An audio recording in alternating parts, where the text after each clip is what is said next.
Hello and welcome to Pathfinder 2nd Edition Menace under Otari. I am DM Steve, and with me are the Otari 2600s. Get it? Beep boop. Yeah. So, welcome to our very first stream of the night. Totally not a second redo of a technical issue fraught first stream. Absolutely not. The best part is, second chances always go perfect. So, I am DM Steve. We are playing Pathfinder 2nd Edition. We are all 5th Edition veterans. We know quite a bit about 5th Edition.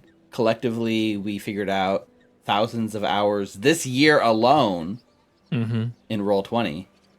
Minus, like, all the previous years where we used to meet up in person, like, every Tuesday night or every Sunday night, in my garage or at the local game shop. But Pathfinder, this is a new one for us. The only person here with any experience prior to this stream was Jordan. And Jordan listens to a long-running podcast, I believe. Yeah, it's been going for years, and they have several different adventures they're doing with different characters and stuff. So I've listened to a lot of Pathfinder, but never played it before now. And if they've really been going that long, then that must mean that they started in like 1st edition? Oh yeah. They have one adventure that they're playing in 2E, but everything else is either 1st edition or Starfinder, which uses 1st edition and then just adapts it to futuristic stuff. Very cool. So join us as we wade through the rules, and this stream is kind of created as a sort of tutorial for GMs and players alike that want to know what the system's all about. So we like to stop and pause and talk about the rules and figure them out collectively. And we're going to be in for a good time tonight. So the one thing I want to call out for sure, last week on the stream at the end, we had one of our viewers, Kalinga, donated $100 for our players to level up. The next day, he came back and followed it up with another $100 donation, all to our Extra Life campaign, which is raising money for Children's Hospital of Los Angeles. So thank you for that. The children will be very happy. Yeah, big thanks to everyone that donated to that, but specifically calling out Kalinga donating $200 on between our last game and today. And what that means is he wants each player to get a level up. So we set a $50 tier during our Extra Life game day stream that if a viewer donated $50, a player can get a level boost. So he donated that level boost and wanted to apply it to this game. And so I'm not turning down $200 for the kids. Hashtag Heck for the yeah. kids. And Thank you. Not Yay. hashtag what Jordan likes to say, which is a different F Hey, kids. that wasn't me. That was Brian. All right. I apologize for Brian. He's Your a care. saucy gentleman. That's true. So the upside being, you guys all get to level 2. So make sure you all reset your experience to 0, and we're gonna probably start off by walking through what it means to level up to level 2. Yeah, Kalinga we made us should- climb the entire Everest in our level 2. Or the rope 100 times. We Yeah. should probably start off with Nina because of her character, and then do the spellcasters last because we have to add spells and stuff, right? That is true. Yeah, so it's going to be a Well, little bit you more get in-depth. you get one more prepared spell, I think. Oh, nice. And I think maybe as a wizard, you get to add spells on level up. You have to look that up, Brianna. I am looking We're through gonna it find right out. now. Go ahead and look at it right now. But this actually made an interesting... So as you guys take a look at that, I'll give my little anecdote, which is... It was really interesting for me to see this from a Pathfinder perspective, because in Dungeons & Dragons, if like an encounter is designed for level 1 people, and then you want to adjust it for level 2, it's not as easy as you might think to make sure things are like quote-unquote balanced. It's more of an art than a science, I feel. Do tell, DM Steve. Do tell. Yeah. But so in 5th edition, there's like a first. So they'll give you like an experience pool, which is like to spend, right? Like, oh, you want, if. Wait, what's the best way to even approach this? In first, I need to take a deep breath. There we go. It's too. My mind's going a mile a minute. That's that fast. Yes, folks. In 5th edition, a first level creature is worth a set amount of experience, and a second level creature is worth a lot more experience. and a third level creature is worth more experience. So it's more of this exponential kind of scale of how much experience creatures are worth. And if you want to know how much experience to spend for a balanced encounter, you're not going to memorize it off the top of your head because it scales depending on the level of your players. You got to like cross-reference charts. You need to use tools like Kobold Fight Club, and it becomes very hard. And that's why I feel like it's more of an art than a science. Pathfinder, it's pretty easy because leveling up in Pathfinder from no matter what level you are to the next level always takes 1,000 experience. So if my encounter is for, let's say, 80 experience, and then I want to change it on the fly for the party, all I need to do is make sure it still gives you 80 experience and it's balanced. It's that easy.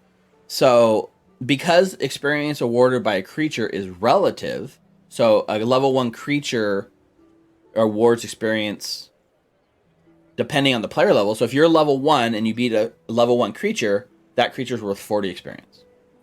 So if it's an 80 experience fight, you're going to fight 2 40 experience creatures. Now, if you guys bump up to level 2, you're now fighting a creature that's 1 level lower than you. So those 40 experience creatures become worth 30 experience. So it's not as easy to, let's say, balance it by making exact. But if I add another creature, now it becomes a 90 experience fight versus an 80 experience fight, but it's pretty balanced. And if you're fighting, let's say you're fighting 3 40 experience creatures, that's 120 experience. And now you're level 2, so they're worth 30 experience each. So that's 30, 60, 90. I still have 30 experience to spend. I put in a fourth one, and we're back to the exact same experience, 120 experience. So I feel like it's easier to fine-tune and drag and drop little bits of balance encounters on the fly. I could do it as I'm coming up on a fight and not feel like, oh god, I have to like get out all these experience calculators and really balance the fights. You know what I mean? So for me, it was very easy, and maybe I'm wrong, and we'll find out as we play tonight, but I feel like it was very easy to balance the upcoming encounters to keep them on par with you guys, which I really did appreciate that. And I like the way that a monster experience given to you is relative to your strength and not like a hard thing where fighting an adult dragon is worth like 10,000 experience. Anyways, I thought that was cool. The other thing about that, which was fun. Oh god, I just lost my trail of thought. Well, you guys are all looking at your level 2 stuff, right? So you guys got a good idea on that. Yes. Okay, Rick, you already leveled to level 2 last time, Yes.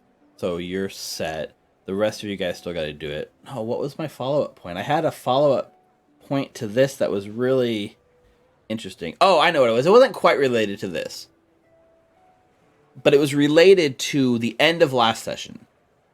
So I don't know if you guys remember. At the end of last session, you guys had just cleared out the undead in the little tomb, and you were about to take a rest. And there's no short rests in Pathfinder. And you guys were basically, Jordan, your character was like, I'm going to use treat wounds, and I'm going to heal everyone up.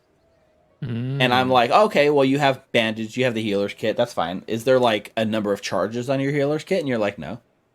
And I was like, Not oh, according okay. to the inventory. Right. Okay, so there's no charges on the healing kit. Okay, that. So is there like a limit to how much you can do this? Like, no, just like once per hour. Or like it was like 10-minute increments, but you could go up to an hour. But like, the character can only do it once per hour. So I'm like, oh, okay. Well, that's weird because to me, coming from 5th edition, that ability to heal without any resource expenditure is completely busted. And I was like, oh my god, this is dumb. The system allows players to heal to full that easy after every fight, only investing time. Like, how could this game possibly work? That's the dumbest thing I've ever heard.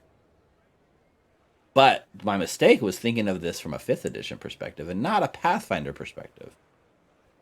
So what I've come to learn after some research is Pathfinder, when you come into a fight, Pathfinder fights are balanced on the idea that your players are basically at full health. Not resources, right? Spell slots obviously don't come back, but you're expected to basically heal to full between fights mostly. So if you're not able to heal to full, then it's going to be a rougher time for you. And when I stood back and thought about that, that makes a lot of sense because monsters and stuff hit much harder in Pathfinder than they do in Dungeons and Dragons. Even if you look at how like damage dice scales and crits go, right? Like if you hit a monster with like a D6 and you get like a +1, like a striking weapon, which is like +1, that's like, it's not D6 +1 damage. You're rolling 2d6 damage. Damage goes up crazy, which means you need to have these health pools that are bigger and you're expected to absorb the bigger hits. It's so different from how 5th edition is kind of expected, which is you as a PC have a lot of hit points. Like, you know, I think you guys probably have like well over like what 120, 130 hit points in Beyond Avernus right now. Mm-hmm. Like without breaking a sweat. And like no monster's really in danger of like one-shotting you, you know what I mean? Like it's going to take a lot of hits to wear you guys down over time. And that makes sense because you aren't expected to necessarily heal to full just because you have a person with a healer's kit treating wounds. You're expected to go, that hit point's supposed to get you through a whole day with magic kind of supplementing it. And even magic and healing, it's like what? D8 plus spellcasting modifier versus like, you know, your giant health pools, right? And once I wrapped my head around that and realized that Pathfinder's just a completely different approach and balance altogether, I started to like say, okay, that's interesting. So now I'm really curious to see how the system works because you guys are all getting more hit points. The monsters are balanced to your level. I don't want to see if this continues to be sort of a kind of a fight where you guys could theoretically just go down that easy. But it's just different for me. Like, I don't know what you guys think of that. Like, the idea of, like, I'm just going to heal the full after every fight and spend, like, an hour of time patching my wounds. Because, like you said, there's no limit on the healer's kit. It's infinite use. Any thoughts on that, or am I just crazy? No, that sounds about right. I am crazy. That's not really well, up for it. that's a different thing. That's a different issue altogether. That's correct. So, we are starting tonight. You guys got full hit points. And let's see like how this balances up. It's cool. It's interesting to me to see how it might go. So, cutting over to the... Oh yeah, I forgot you got your dice stream going, so I gotta fix that. But anyways, I think you're right, Jordan. So it's probably best to do Valerie first. Well, actually, we haven't even done this. Let's take a minute to go through, tell everyone your names and the character you're playing tonight in our adventure. So, why don't we start? We'll just go left to right on the character screen on the art. So let's start with Brianna.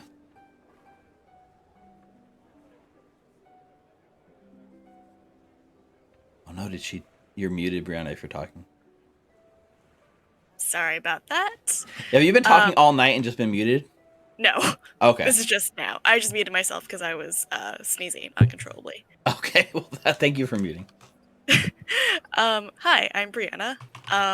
I play Ezrin. Ezrin is a human wizard, and I don't know what else to say besides that. I'm trying to figure out how to level my character up, and yeah.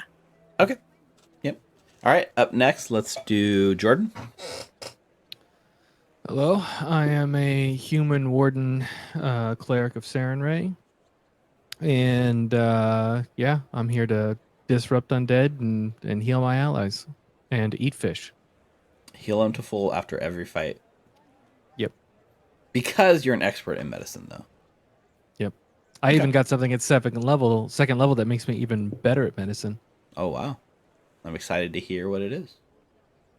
All right, Rick. Hey, my name's Rick. I'm playing Halreezy in the Whisper Elf, already level 2 rogue. Very cool. And Nina. Hello, my name is Nina. I play Valerie. She's a fighter. She's here to just kick ass and be an awesome buff woman. Right now, honestly, I'm looking at what I can do with her more since we leveled up. So I'm a little preoccupied. Yep. Yeah. So you last week you had that cool. You like pulled out your character sheet and you're like, I'm going to use sudden charge, and we were like, ooh, what's that? That was really cool. Yeah. Oh, and the crafting thing too. Like instead of just beating the crap out of the barricade, I could have just slowly and methodically pulled each wood out. Yeah, it was possible. Hmm. It was funnier the way you guys did it. It was more of a D&D way to do it, just smash and grab. True.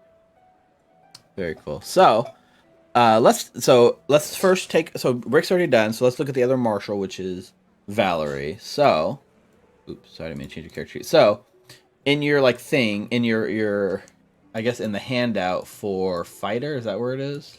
Let's look on the Roll20. Yes. I think I'm gonna stick with what's on Roll20 because I'm also on Archives of Nethys, and there's so many choices. That's the thing. There's a lot of choices in this game. So I think sticking with the beginner's box makes a lot of sense. Okay. So you saw this handout here, this one for fighter. Yes. Hang on, let me bring it up.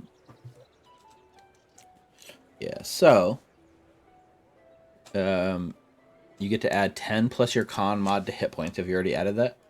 Actually, if you edit your level to 2, it automatically adds it for you. That makes a lot of sense. So if you level to 2, it probably takes care of most of this stuff. Yes. Like and all your proficiency bonus stuff would change. Yeah, that too. Okay. So you learn the quick repair skill. I'm trying like- to find where I could find that. Is it on feats? Nope. It should. So like I shared the compendium because we got a donation from Kalinga, that a Merry Christmas present to us. I bought the Pathfinder core rulebook on Roll20. So like if you pull up that tab, that like eye with the line, the compendium tab, which is the eye with the circle, and you can search for basically anything. So if you search for like one of the feats, you should be able to find it. Like if I search aggressive, no results found. It takes a while to load. At least it did for me.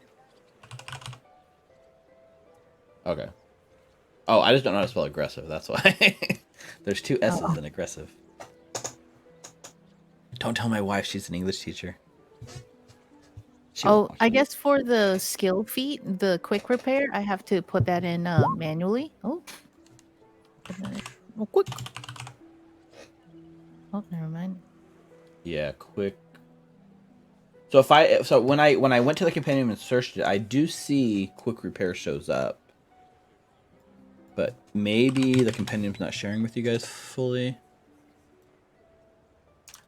Are you guys, when you search, do you see everything, or do you only see like the beginner's box stuff? I see a lot of things. You see Yeah. everything. Nina, if you go and search just like quick repair, I see it does come up. And then you can drag and drop that to your character sheet. Oh, okay. I can drag and drop it. Got it. Yeah, so you open the feast tab and then you drag and drop it to where it says class. You can drag it anywhere, but you probably put it under class feats and abilities. Oh, actually, I see you put it under skill feats. Or were you typing it manually? Yeah, I was typing it manually. Okay. But if you And drag, then you should be able to Sorry, drag and go drop it somewhere, and it should just automatically add that to your character sheet. Okay, perfect. And so that's not a choice, right? That's just on all fighters get at second level. But your choice comes in to one of the 3 fighter feats, right? Yes. Which is aggressive block, which allows you to block something and then push them away. Brutus shove, which allows you. Oh, you got to be using a 2-handed melee weapon when you make the strike. Mm-hmm. But then you can push it back 5 or 10 feet, and you can follow them if you want. But you also make them flat-footed. which is cool if you think about like I'm a fighter. I use my big weapons and I just put all that force in all my blows. And then intimidating strike, 2 actions. Your blows not only wound creatures, they shatter their confidence. Make a melee strike, and if you hit and deal damage, then they're frightened 1 or frightened 2 if you crit. And frightened 1 gives like a -1 to everything they do. I believe it's like having a -1 condition. And last but not least, lunge, which allows you to basically extend your reach by 5 extra feet on any strike for 1 action. I'm honestly leaning to the intimidating strike because I think that's super badass. Sounds pretty cool, right?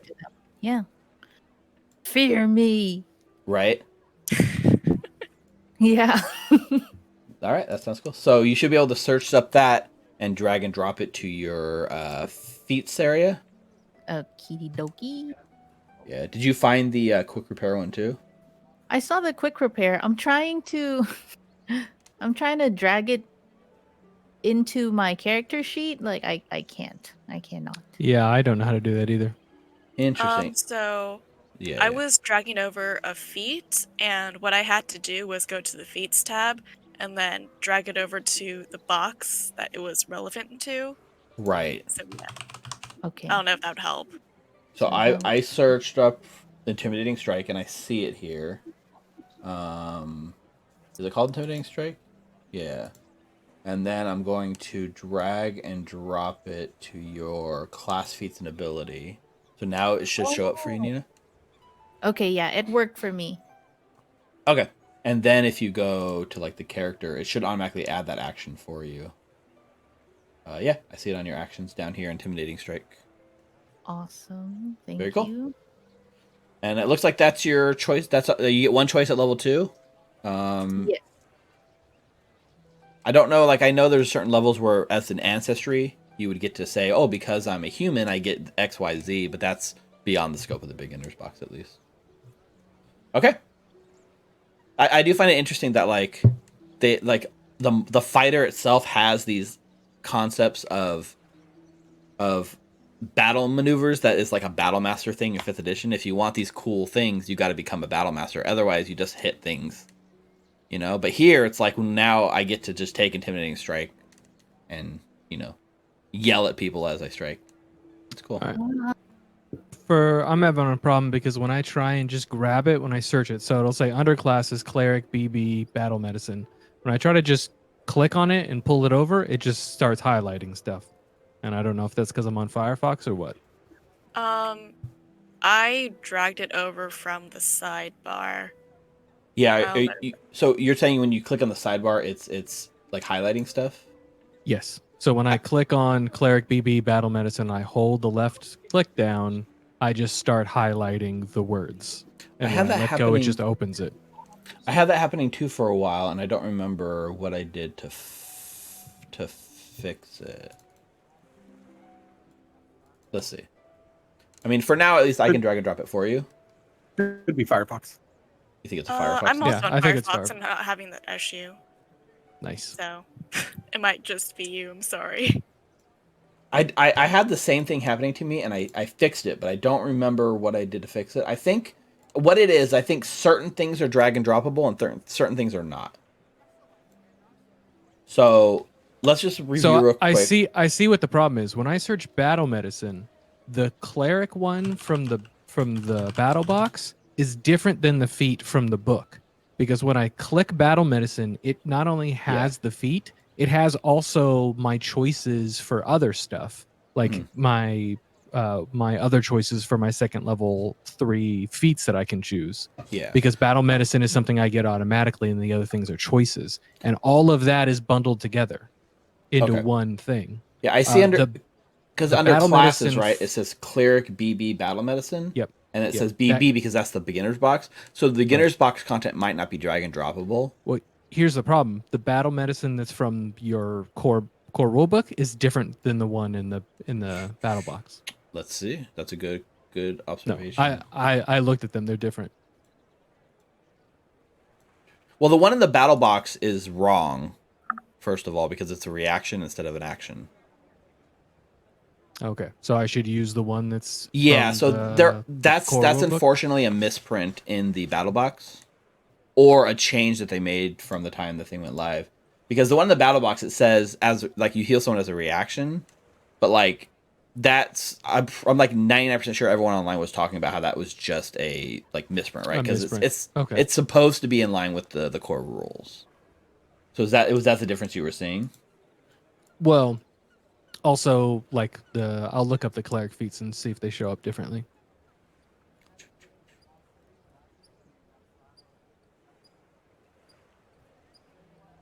So battle medicine, you Man, can that patch up wounds with sidebar a healer's just kit and a free hand. Attempt a DC 15 medicine check to heal yourself or an ally for 2d8 hit points. If you become an expert in medicine, you can instead attempt a DC 20. Okay, so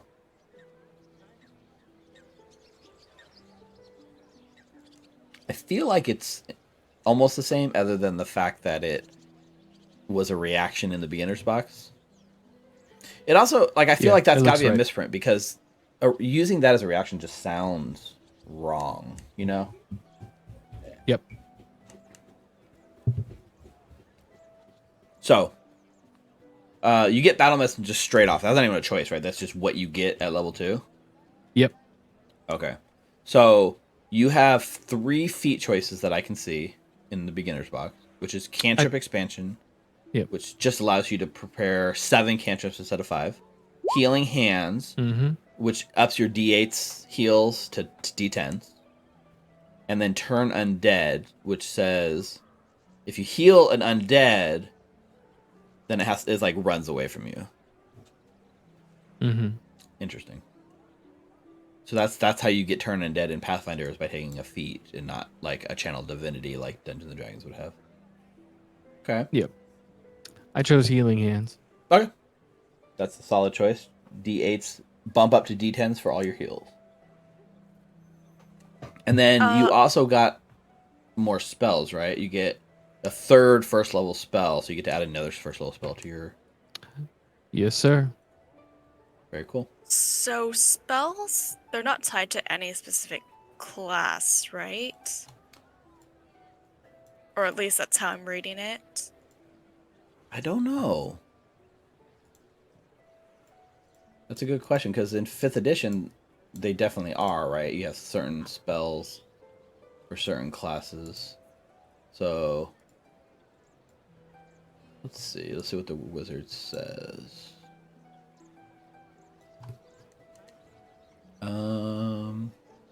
So spell casting at level 2, all it says, like in the beginner's box, right? It gives you a list of spells you can choose, Mm-hmm. because it gives you like, here's all the first level spells, like Burning Hands, Command, Featherfall, Fleet Step, Force Bolt, Gust of Wind, Mage Armor, Magic Missile, Magic Weapon, Pest Form, Physical Boost, Protective Ward, Shocking Grasp, Sleep, are all the spells that come in the beginner's box, at least. Mm-hmm. So I would say, unless you're really planning on delving into the full core rulebook content, just pick one of those. Okay. Were you wanting to delve into the full? I was reading that out of curiosity, just to like, I don't know, Yeah. just like to get a sense. Do you have any idea how But that I works, think Jordan? I mean, in the core rulebook, there's spells specifically out for each. Let me look. Yeah, like, is there such a thing as, like, wizard spells versus another spells? Also, like, how does spell books work in here? Because you can. Okay, you choose. So okay, this you had so. I think wizards are restricted to arcane spells. Is what it looks like. okay. Let me see. That's what it looks like in the beginner's box. Because it says, through dedicated study and practice, you can harness arcane power to cast spells, blah, blah, blah. And then for the spell book, it says, every arcane spell has a written version, usually recorded in a spell book. You choose all your spells from the arcane spell list. Yeah, Oh. so they have to have the arcane tag on them in order for you to Okay. use them.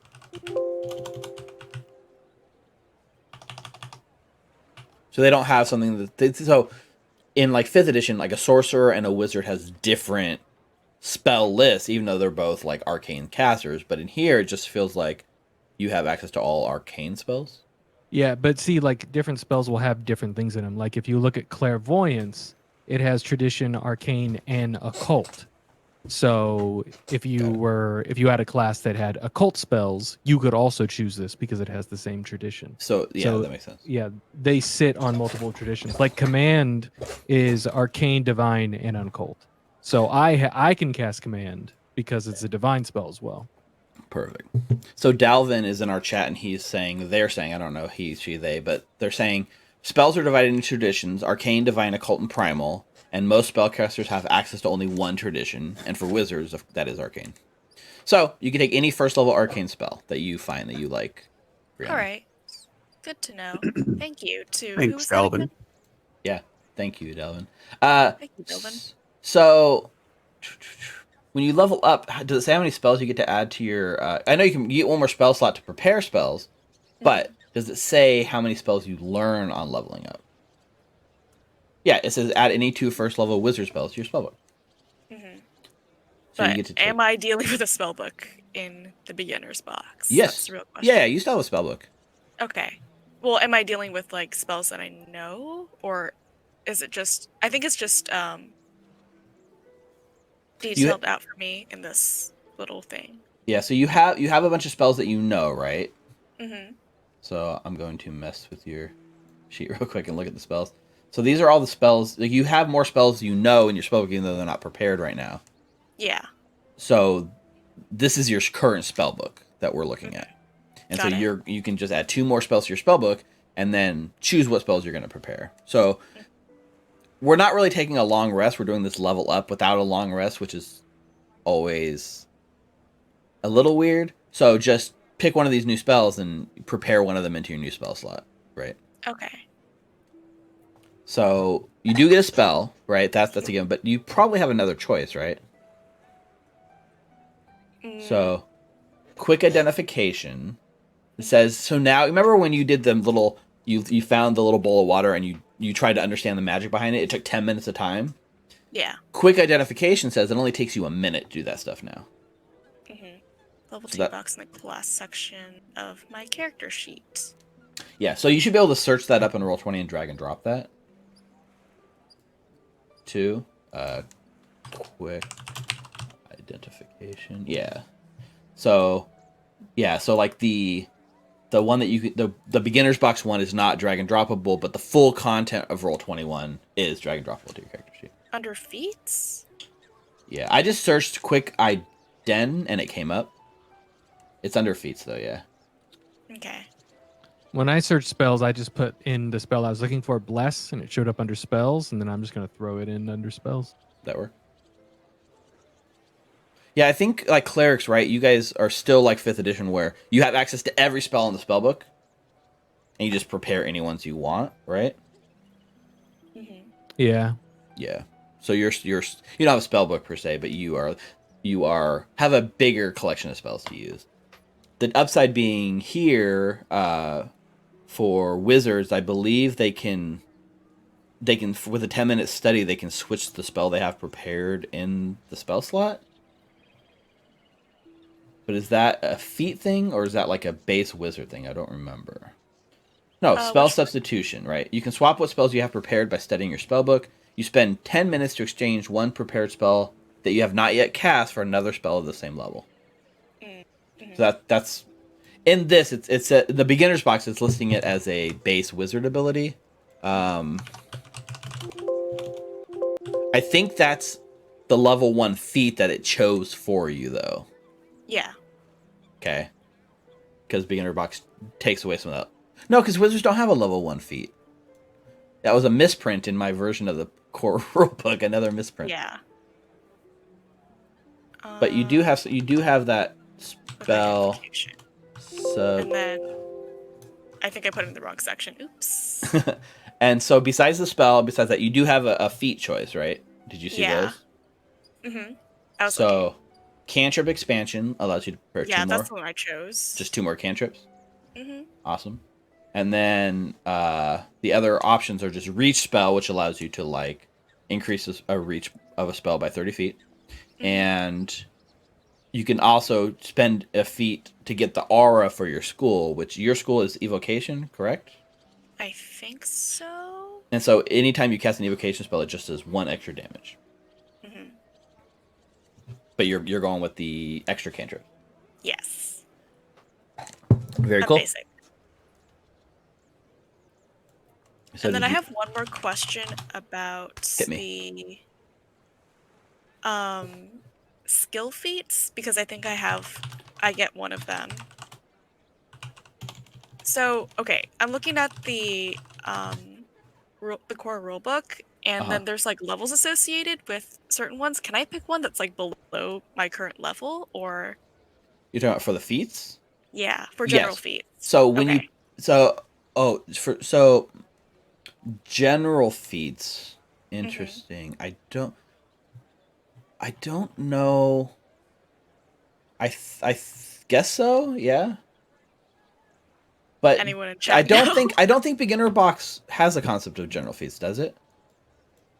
If because- not, I can just forego it. For a level 2 wizard, you get a skill feat and a wizard feat, right? But in the beginner's box, it's completely. I think they're giving you a general feat.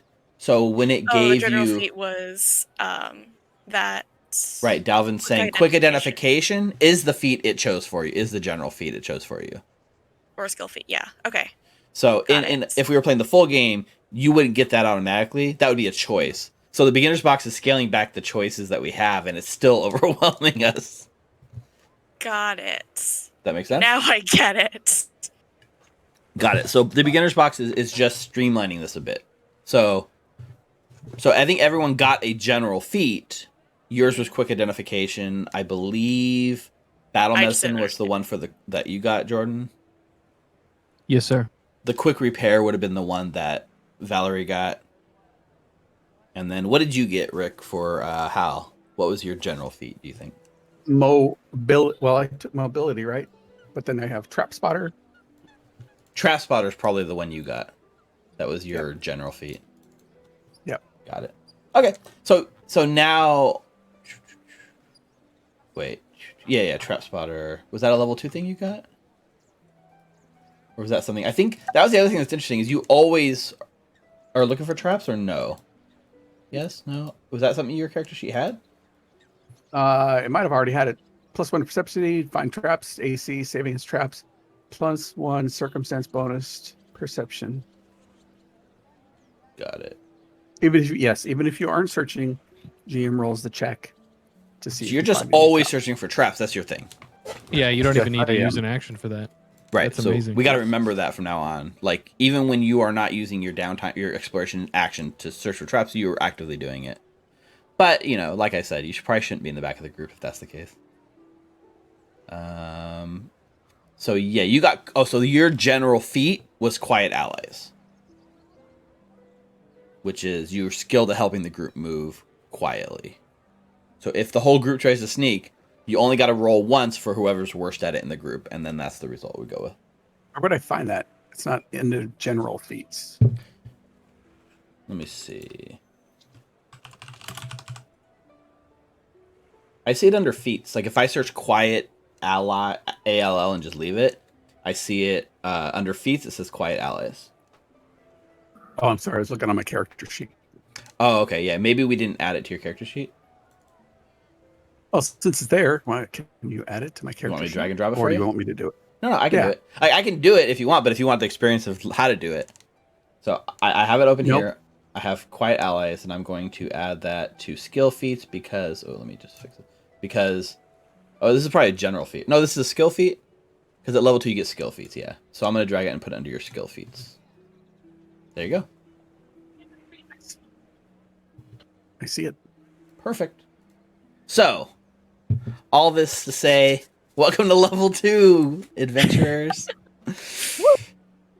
Yay! So, any other outstanding Thanks, questions? Preparing spells, choosing spells, anything that you guys need to wrap up on your character? Awesome. Let's jump in. So when we last left off, you guys had backtracked a bit because you made it through the kobolds, and you had taken care of that group of kobolds that were trying to get into the cage, tried to bargain and maybe get them to take you to their boss, but a scuffle followed. You won handily. And then because we had this discussion about you only are experienced for actually defeating things, we backtracked to the side room that we skipped earlier, where you cleared out a crypt and found a bunch of zombies and skeletons, and we learned about damage vulnerabilities and damage resistances. And that was, you guys got a little bit of treasure. There was like a nice shield, like that was pretty valuable. And I looked it up, and I think your shield was worth 5 gold, right? We said a shield That is normally true. costs 2. It's like 2.5 times almost. Yeah, so it's just a very nice piece of art, and or another shield that you can use. Whenever I do math, I say almost. Just qualify Smart. it, right? Exactly. Awesome. So, the camera fades in. We see our group in a small tomb. I think that Ezrin is holding this light blue torch that is pulsing an ever-burning blue light, correct? You had it, Ezrin? Yes, I do. To replace your other one. That was getting pretty low. Cairo is here just putting the final touches as you bandage up everyone. Yes, sir. Did you bandage Ezrin too? I feel like we bandaged everyone last time, no? Yeah, Ezrin was only down 2 HP. Yeah, so there's no need to. Well, I see your token says 16 out of 24, though. That's because that one's not reflection of the token in the game because we're not in the game. Interesting. Let me drag you over there, but I thought it would be tied directly to your character sheet, no? Well, here's the thing. When I leveled up, updated my token to because it upped the maximum HP, but my minimum HP, what my current thing was still Got it. set at whatever my old maximum was. So it was 24, and then it went up to 30. So I just updated it to 30 because I was already at max health. Is there a place on the character sheet to put your current hit points? That's a good question. Sorry, I'm messing with your character sheet there. Yeah. Oh, yeah, there it's under is. hit points. So current, I see 22 out of Yep. 24, yeah. Yeah, so if you update it there, it should reflect on all the tokens. Or you can update it on the token correctly, either way. Nice. So you guys, an hour or so has passed. You've bandaged everyone up. The group's looking pretty ready to go. What's next on our journey, guys? You all look at each other like, who's going to make the call about what happens next? Do we have a leader? Like, is there a definitive leader in the group? No. Now that I feel a little better about my health, perhaps I should lead from the front since I can see in the dark. Sounds like a right strategy. Okay, I'll be right behind Okay. you. Val. very good. And I'll start heading out. Okay. And We will go Yeah. quietly, okay. whatever Well, that I means. hope so. You want to move? So then, as a group, we're trying to move quietly. Is that because we have Yes. we're in exploration phase, so you guys all get to declare an exploration action. We know Hal is always looking for traps, regardless of anything else. If we I want, will keep if- up So it says my when you're avoiding a preparation notice. for combat, so you're okay, defending. defending. What does it say, Rick? You and those allies can roll a single stealth check using the lowest modifier instead of rolling separately. Does not Yeah. apply to initiative. That's the quiet allies one you just gave me. Got it. But that would mean everyone would have to be declaring the move quietly kind of action, right? Well, we're just backtracking now, so I feel like we can afford to move quietly. But like as a ruling, right? Does that make sense? Like Yeah, we all have to take the Yes. same action. If everyone's taking the move silently action, when you are avoiding notice and you're so you would have to use the move avoiding notice exploration action, right, Hal? And all the other three would take the follow the expert action. Oh, interesting. And if everyone does that, then you get to collectively do the group. So they just follow you, so that you know what you're doing. You know, you lead us, and then that would kind of as a group decide to move quietly, which is pretty cool. I like that there's an action that's just called follow the expert because they know what they're doing, right? Right.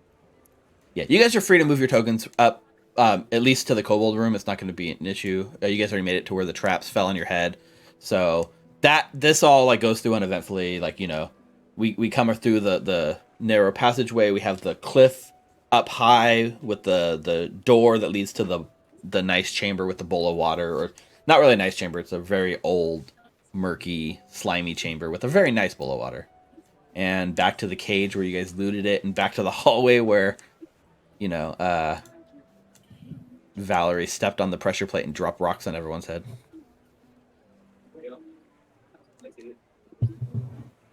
It's another place where the box, the beginner's box, had a misprint, which is the description of this room mentions. Let me read it again. So that little hallway you guys went to, it says. Just pull it up. It says this short hallway has smooth walls of worked stone with a door at either end. Though the door at the far end is closed, the floor is tiled with large square stone tiles, which is what you guys stepped on. So at the end, on roll 20 at the end here, there's no door. It just opens into the next chamber, so I had to manually add a door there. So there is a door at the end of the chamber now. So how would you guys like to... Is this one to the north? Yes. So as you move through here, you notice the obvious pressure plate trap that had been, triggered by your allies previously. And had you been here, you might have been able to recognize it. And the room is kind of covered in rubble as the giant stone blocks have been released. But the trap definitely doesn't look like it has any way to reset itself. It's just a one and done sort of trap. Got it. Bunch of rocks. Yeah. You guys are kind of like it's slightly difficult terrain as you walk through. And you said that there's a door here. There is a door like right where you are in front of you here. Yeah. I'm automatically checking it for traps. Yeah. Give me, instead of making a secret perception check, why don't you just make me an active perception check? Okay.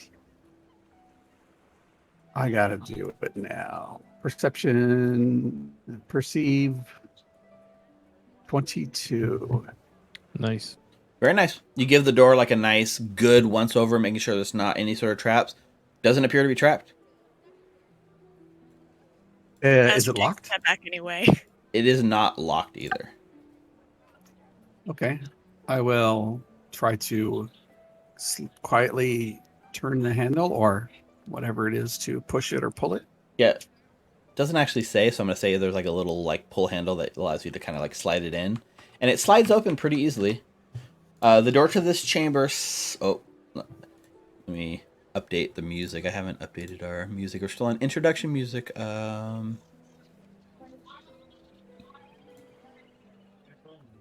guess this works. The door to this chamber silently glides open to reveal a long room. 2 stone statues of priests stand in the corners along one side of the room, facing a towering statue of a man holding out both of his hands, palms up. In front of the statue is a stone altar containing 9 golden coins. A voice booms out from the statue as you kind of open the door. In my hands I judge the value of all wealth, raising up whichever is greater. One of these coins is a deception. Find it using only 2 judgments and receive my blessing.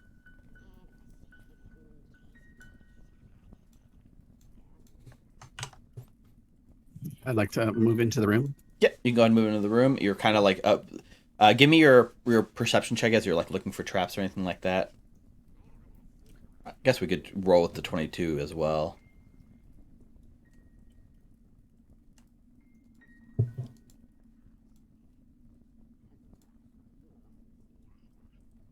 That 25 is probably a 26 because it's not even including the extra +1, huh? Like it's a 25, but for traps it's probably a 26. Probably. Probably. Yeah. Okay. So 26. yeah, you're looking for any sort of pressure plates or anything that might, be a trap on the floor, on the altar, on any of these statues, and you give it the once over, and nothing's jumping out to you as being trapped here. Unlike the hallway, everything looks clear. No traps. But I don't know about the coins. Could the GM repeat the puzzle, please? Sure. So there's this statue right in the middle, right here in front, and especially now that you bring the blue torch in, it like covers it, and you can see it a lot closer. It's sitting there with his palms face up, and on the sort of altar in front are 9 coins, 9 gold coins, and he says, "In my hands, I judge the value of all wealth, raising up whichever is greater. One of these coins is a deception. Find it using only 2 judgments and receive my blessing." I'll pop that in chat.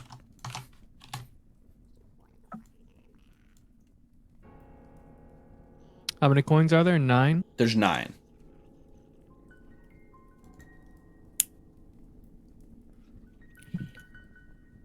I wonder if it's, like a scale. Like his hands are a weighing scale of some sort.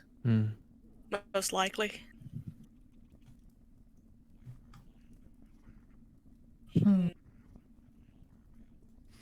Well, I know how to do it in 3. I don't know how to do it in 2.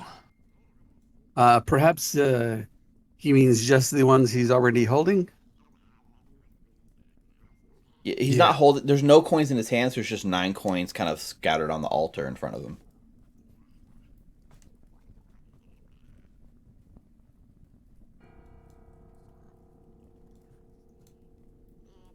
Do the coins look the same? I mean, you give him a once over. He's told you verbally that one of them is a deception, but they all look exactly identical. You pick them up, you kind of weigh them. Well, I'm not sure if you touch them, but like if you pick them up and weigh them, they all feel the same. They all look the same. There's nothing visibly different about them. I have an idea. Don't know how well it's gonna work out, but... Well, I listen to you, Ezrin. You are the smart one here. Shucks. Smarter one. Smarter than I, at least. For the Right, ease of like... For Go the ahead. ease of this, let's just say that each coin is numbered from 1 to 9, and you can tell me like what you're doing. If you're manipulating certain coins, let's just treat them as coin 1 through coin 9 to make it easier. All right. So,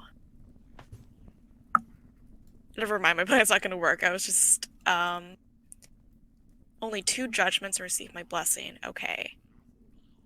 So, my plan is isolate one of them and then put 4 in one hand and put 4 on the other. I hate that there's typing in the background. Oh, sorry. It makes me so nervous. Good. Let me work this through. If anyone else has any other ideas, like that's chill too. I mean, it's worth I think trying it's a something, great right? idea. Do it, Desrin. I All right, believe in so you. I'm gonna say the plan out loud to see if it makes sense in my in my head. Okay, so 4 coins in one hand, 4 coins in the other. So assuming one of the coins in his hands is the fake, it's going to raise up one hand, right? So we take the 4 coins in the other hand that's lowered and then split it up. No, that wouldn't work because there'd be 3 Yes. judgments. Yeah, that's why I said I know how to do it in 3, but we're going to have to guess at the end. Perhaps that is what it is. 50-50 at the end. I like those chances. Valerie, aren't you good at crafting? Yeah. Although, Well, one of the things someone can do with crafting is recall knowledge, and you can look at an item's value and try and discern it. Do you want to try that with these coins here before we start a little oh test? yes, of course. I can't believe I forgot about that. Yes, I'm gonna take a look at all these coins and see if I could gather some knowledge behind them. So you're going to use a recall knowledge crafting based one Thank you, lass. and see if you can try to discern which of the coins is false just from like observing them. Cool. Let's do Yes. it. Would I roll like a crafting? Because I don't. Yes. Okay. Not with a natural 1, it looks like. It's well, a 2. Oh, that's a 2. they're all very hefty, Mr. Cairo. Yeah. Good to know. You take the time to go over each one. You're looking. You actually find one that you're pretty sure is the false one. I And do. You hold one of the 9 up. Oh, It's like that's coin 7, and you're like, this one is absolutely the false one. You know it. You know it in your heart. That's it. Oh, that's a critical failure. I don't in all my teachings I don't understand what this critical failure you're talking about. Oh, that actually helps. Why don't we leave that one out, keep it on the altar, and then put 4 and 4 of the other, because that leaves us 8, right? So we That's can a good test. idea. And if they balance, We can test if they balance, then that is the false one. yes. I have no other ideas, so And then yes, Cairo, I think you're right. You put the one over here, and if it is not balanced, then it goes even. Then it is the one that is the wrong one. If it goes up, we just take that half off, and we know this one is not the one. And then you were able to take one off, and if it balanced, then the one you took off is the one in your hand. If not, then it's a flip of the coin, as they say. Yes. Seems like a reasonable plan.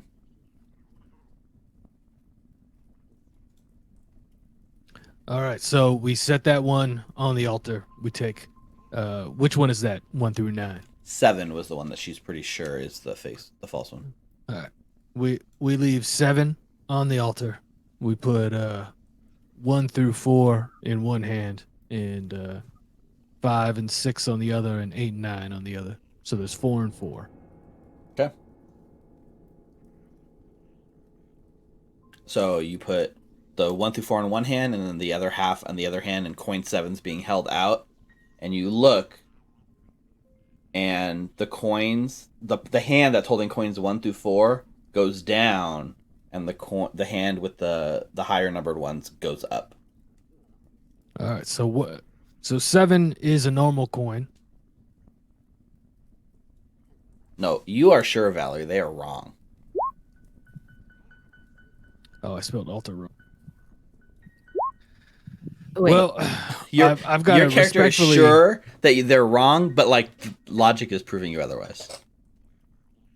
Yeah, I think maybe you're just having. It was probably because you beat the crap out of that barricade earlier, and you probably got all confused. It happens. It's very hard.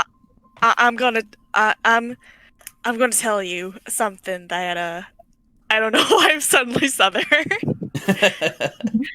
That's my fault. I You apologize. spent a lot of time with Mr. Cairo.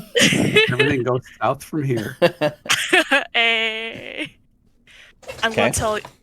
gonna tell you something that I learned in my wizardly studies.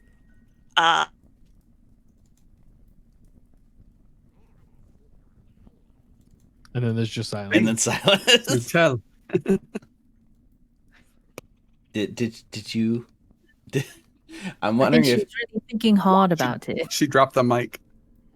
I know what happened, Brianna. Like, I would tell you something I learned in my wizardly studies: silence. And I like that everyone's just sitting there, like, hung on edge, jaw dropped, waiting for this like mic drop of knowledge.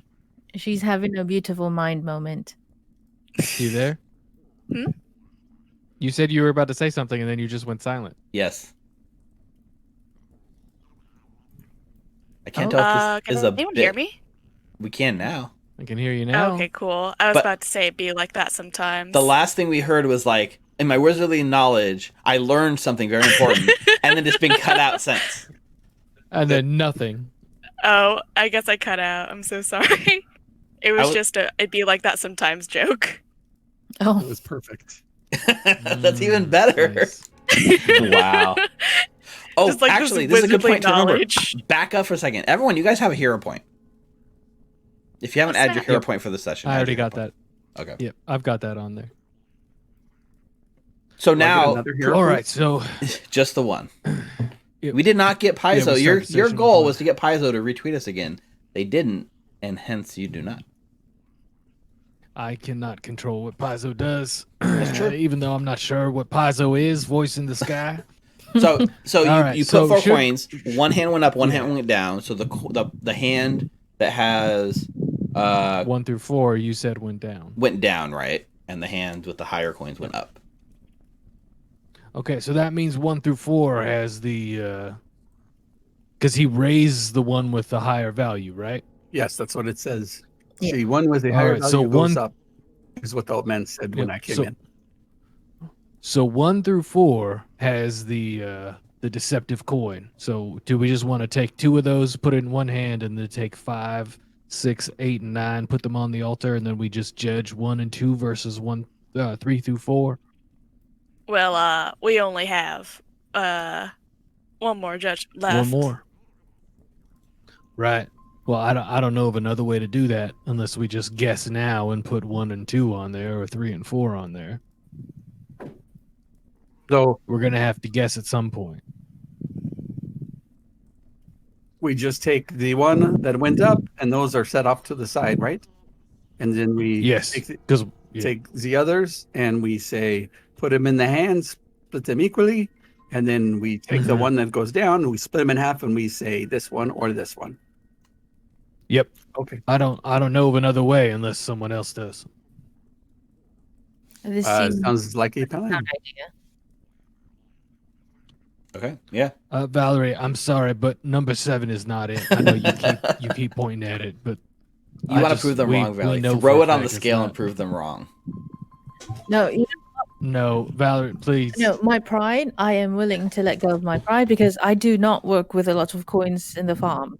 So Oh, that is a Yeah. good point. Well, hopefully All we right, can so change I- that. I take 5, 6, 8, 9, put them next to 7. Okay. And then I take 2 of the coins from the right hand and put them up on the left hand. I take Okay. 3 and 4 and I put them on the other hand. Sure. So there's 1, 2 in one hand, 3, 4 in the other hand. And the hand Yes, that sir. has 3, 4 dips, and the hand that has 1, 2 raises. All right.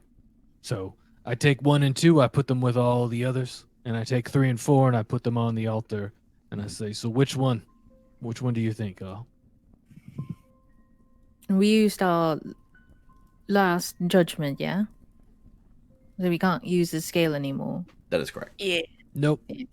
Nope. Ooh, so we have to guess. hmm Never liked the number 4. Let me check to see if I can I start counting talk to the number Sarah of about this. people in our party.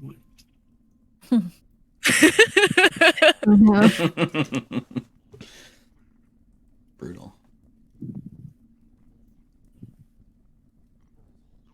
I mean, it's a 50-50 guess, right? So don't overthink it, guys. There's no discernible way that you guys could know which one it is, right?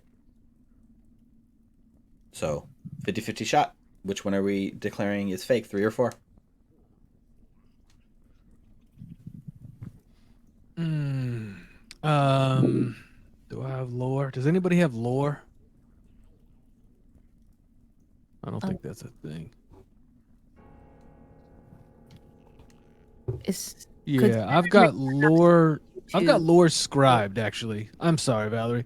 Can I try and think back to if there's ever been anything written about this? If there's like some type of literature I've read in the past that has this exact conundrum. Exact puzzle? Sure, let's do it. Give me a lore check.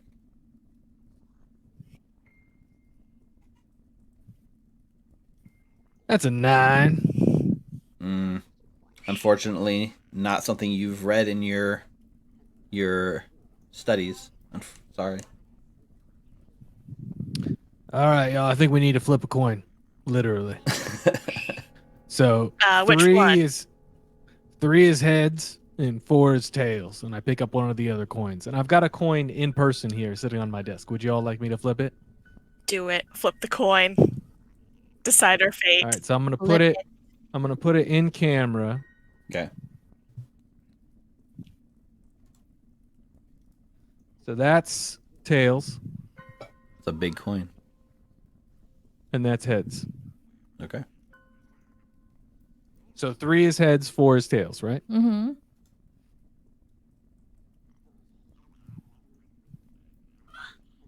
It was tails. So that's 4. Oh, it We came back. will defer Always to there. the second half.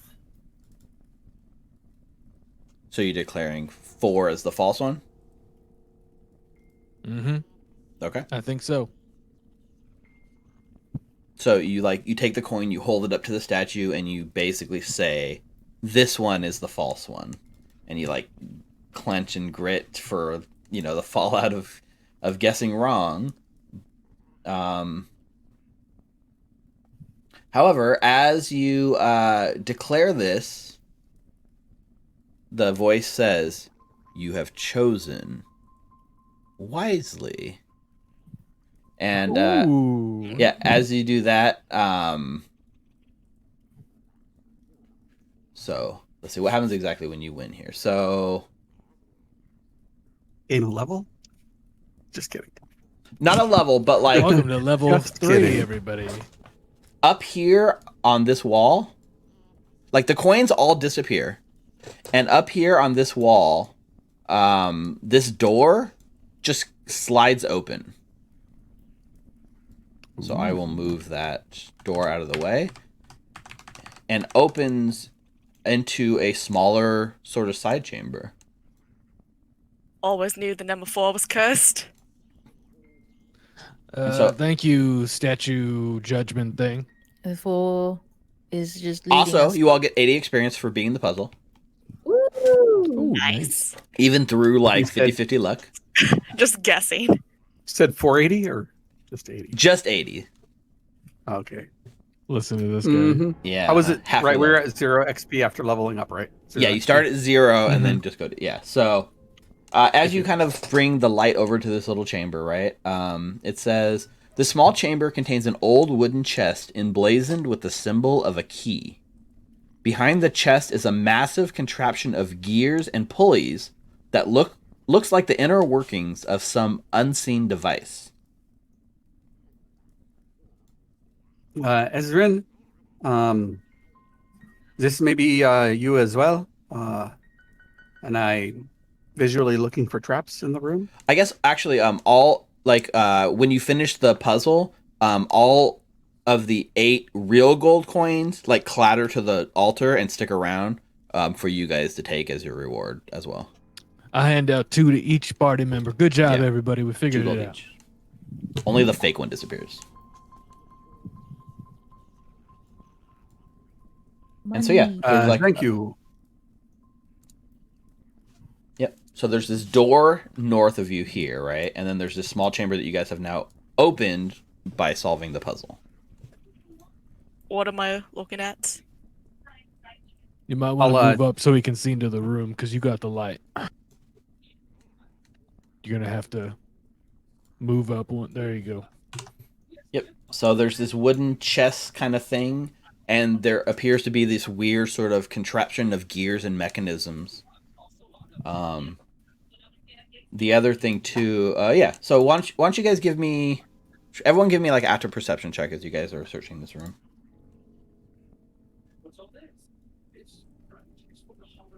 Wow. 13. Very nice, Valerie. Not bad, Valerie. Mm-hmm. I had to reprove myself. So everyone notices like these weird gear things, but like Valerie specifically, like you with your like background in crafting and knowledge, you're pretty sure that these levers and gears mean something, and you're pretty sure that if you were to spend some time looking them over, say with a crafting check, you may be able to discern what the gears and pulleys actually do. But with your 24, the thing you notice, which is pretty missable to everyone else because you're the only one that picks up on it, where Ezran's little blue light is like lighting up on the north wall, like right behind like the Hal and stuff up here, there's like a small pinhole size hole in the wall, and your light is basically like going through that and kind of into the next room. So if you're, you might be able to push your eye against the hole or put your ear against the hole to hear into the next room north of you. It's just a tiny hole. All right, your light, if somebody was looking at that wall from the other side, your light would be visible for sure. Someone could be taking a peek at us, but this contraption that we have right here, it's very familiar. If someone could, I could help. We could look it over a little bit, and we could maybe figure out what it is for. But I think what's more pressing is that someone could be looking in through this tiny hole right here. And then I pointed out, yeah, could be the boss that those kobolds were talking about earlier. Well, the problem is Ezran's the only one with a light, so I'm going to put my shield away and take out a torch and light it. Yeah. The other thing, too, is like the hole's small enough somebody could just put their hand over it and block it, you know what I mean? Like, it's not a big hole. I think Hal and I have the idea we want to see what's next door, so we're going out to the hallway to look, and without Ezran, it's dark as shit, so... Yeah, no, I got that. Sure. I just wanted to let you know. So there's also the chest here, right? On my character, please. Oh, yeah, I can do that. This thing here is like a chest that like opens easy, and it's the back of the chest that has all the gears and pulleys that you noticed. Sorry, Valerie. Valerie and Ezran, why don't you wait a second? Let's see what's in the room next door. Make sure nothing bad happens because you're opening that up. Aye. Take care. All right, you should have light now. Thank you, sir. I will. I'm checking automatically for traps. Yep. Give me your perception check. 18 with my 18. trap spotter. Yep. Yes. Doesn't appear to be. There's no traps as you move along. The door doesn't feel trapped whatsoever. Yeah, it just looks like a very normal sort of like heavy stone door. Is it locked? It is not locked. Does it push or pull? It pushes. Okay, I'm gonna quietly push it open. Okay. So you do the quiet kind of push open, which you just like are kind of like taking a peek, and as you do so, like you're just getting a slight sliver of light as it kind of comes behind you with Cairo, but it opens into like what looks to be like a massive chamber or some sort of audience hall. And you're going like nice and quiet, but like to see, right, you need the light from Cairo anyway, so the light has to kind of come in and draw a lot of attention. But the thing that really like gets you going, unfortunate, is the door creaks very loudly as it opens.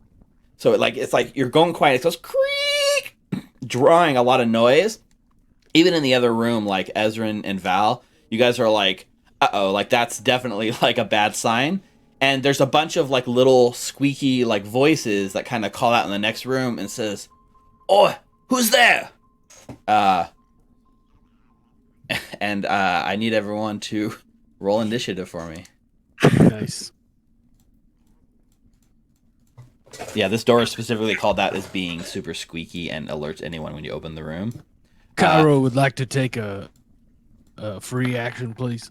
What are you doing? Cairo's going to look over at Valerie and say, "Hey, Hal and I are gonna move back when possible. Why don't you plug up this doorway and we'll hit him over your shoulder maybe, or maybe we'll pull him back into this room. Let's not go in there. We don't know what we got. Got it. Okay. So what we're gonna do is we're gonna have everyone roll their initiative, and then we will go to our quick break, like take a quick 5-minute break, and then we'll come back and do the actual fight. So, Pyro, Hal, Ezrin, did anyone not make it on initiative? Valerie, was your 11 your initiative? I clicked my token and yes. Okay. No problem. Okay. So let's take a break right here. We will go to a 5-minute break. It's 8:31 right now, so let's come back at 8:36, and we will see what these kobolds have in store for you guys. Oh wait, Steve, sorry, that was like a perception. I didn't click the initiative. Mm-hmm. Oh, that's why I didn't do the thing. Okay. Yeah, Fine. you click perception instead of initiative. Got it. They're Instead right of next to each other. It's easy to mess It's it up. It should be the same number though, right?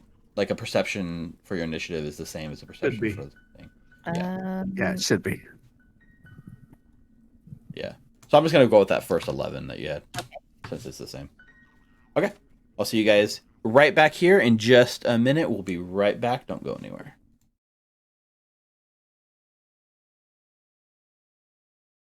What? Welcome back from break. Howdy. I am Steve the DM, aka DM Steve, aka Steve, here with the Otari 2600s. We're back from break. Otari. Yeah, we're back from break. Just had to refill our drinks and stuff and practice our accents. You guys spent the whole time talking about accents and hating on each other for messing up your accents, I guess. We needed a refresher. Yeah. Thank you very much. So, are you Elvis now? I guess so. Maybe. Okay. So yeah, we step into initiative. I'm going to switch over this music to the Kobold fight on Sirenscape. Oh, that's terrifying. Yep. Ezrin, you're the first to react. All right. Oh, actually, so- I need to do this real quick because you guys did open the door, even if it's just a crack. Oops, that moved more than I wanted it to. Okay. It's all right. Just move it all. Chill We're gonna there, open roll it 20. anyway. Yeah, chill there, roll 20. There we go. Hal's I gonna grabbed move like the whole dynamic layer of that section of the map and dragged it to the side. it. Oh no. Yeah, but it went back easy. So you can see there seems to be some sort of chamber beyond. You can't really see into it too far because you only got a little bit of light shining in. So I'm not going to give you the full description of the room, but Ezrin, you're up first. You hear the All right. creaking door and the kobold noise, the very familiar kobold noise, and it echoes in pretty loud through that little hole that you heard, so you can hear them talking, no problem. What would you like to do? Ezrin is going to move, so she's a little bit more in the action, and go right here.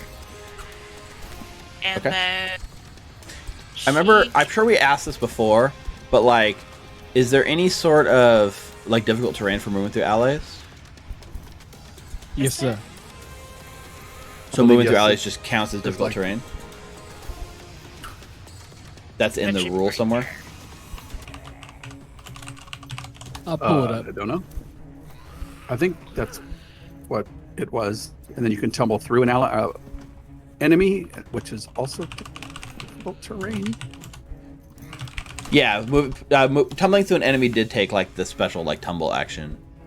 The You space can move through the space of any creature willing to let you. If you move through an unwilling creature space, you can tumble through. Actually, there's nothing there about difficult terrain. So Okay. if it's a willing ally, they will just like move out of your way. Perfect. So yeah, you can move the full speed. Okay, so that's one action to move there. and then I can ready a spell, right? You can. And then just use my reaction to cast it. Yep.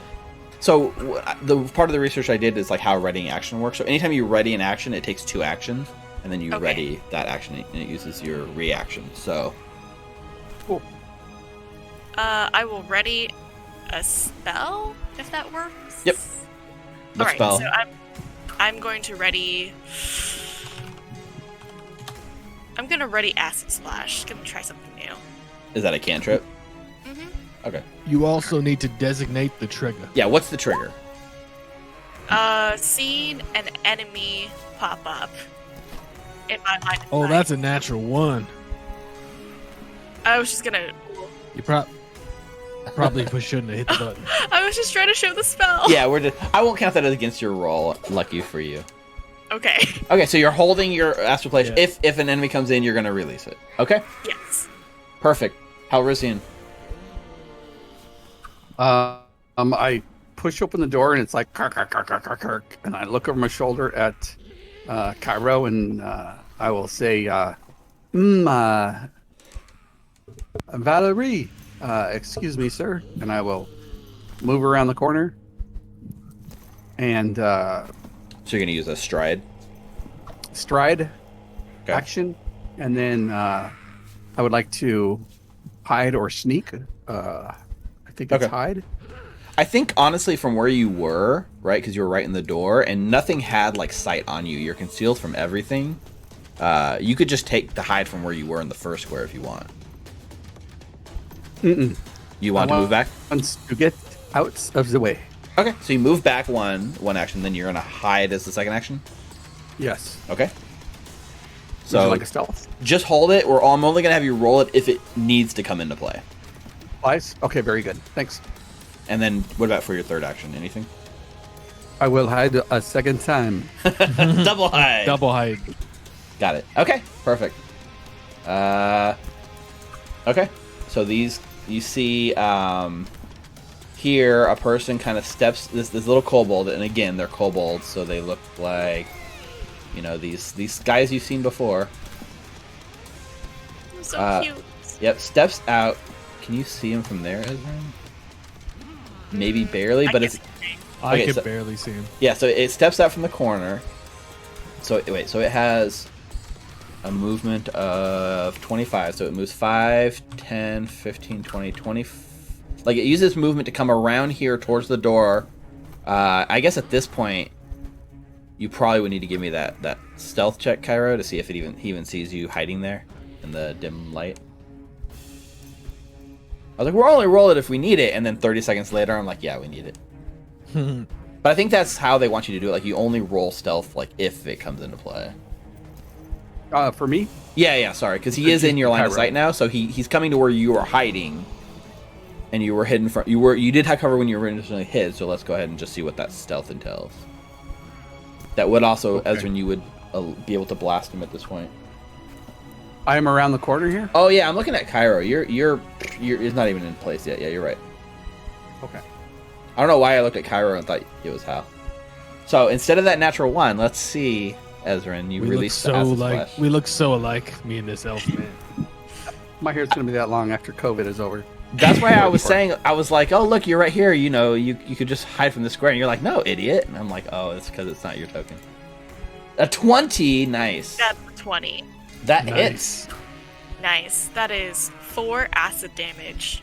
4 acid damage, like sails out and splashes in, and so he's like hurt by the splash. Let's go. Yeah, he's not What dead, does but it he's mean hurt. additional? Very nice. If it's a critical success, it takes 1 persistent acid damage, and I assume that just means that it does So 4. persistent damage is like the acid is actively burning someone, and it'll come in the module later. But like when you do persistent damage at the end of their turn, they take that damage if they don't staunch the effect. So like Very if it's cool. 1 damage, right? He can. It has a percent to just go away on its own, or you can actively take an action to try to like suppress the effect. And if you don't get it off at the end of your turn, you take that ongoing damage until it goes away. Thank you.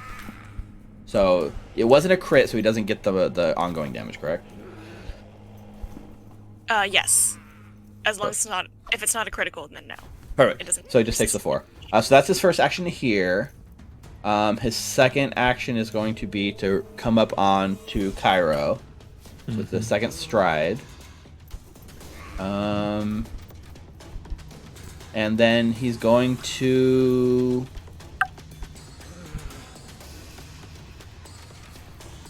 Oh, is it just one additional straight up? It's a D plus 1. Oh, so it's just one. So I'm gonna mark it with the green dot, and say that it's one persistent acid damage. It's not a persistent. No. It's not persistent. 1d6 plus 1. I think it was. Oh, so the acid what's that becomes on? persistent on a crit, but otherwise it's just yeah. So it's 1d6. So It's always plus 1. So it should be so we took 5 instead of 4. It was right? 5 total. Yep. Got it. Yeah, it's a kind of a complicated spell. So how dare you not know how it works the first time cool, you though. cast it, Brianna? No, it's not cool. Oh, not in my our goodness. My gosh. game. You get everything right. We do everything perfectly. We did this right in rehearsal, Brianna. I'm so sorry. Actually, I think because he's pretty low, I think instead of using his stride to get to where you are, he's actually just going to move like over here, like basically out of view, and he is going to like out of your guys' I view. take an opportunity attack.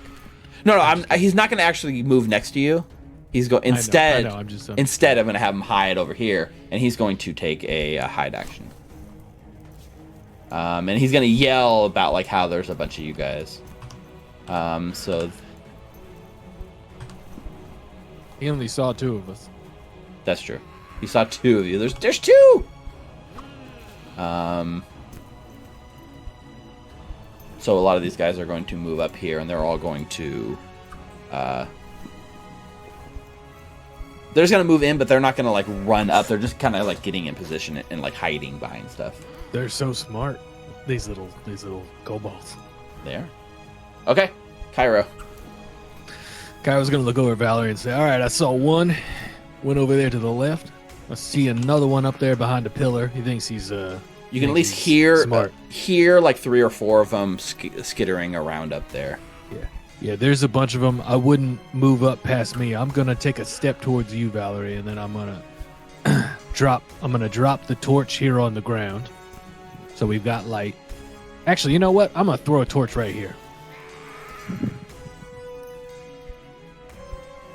I threw the torch right there. Okay.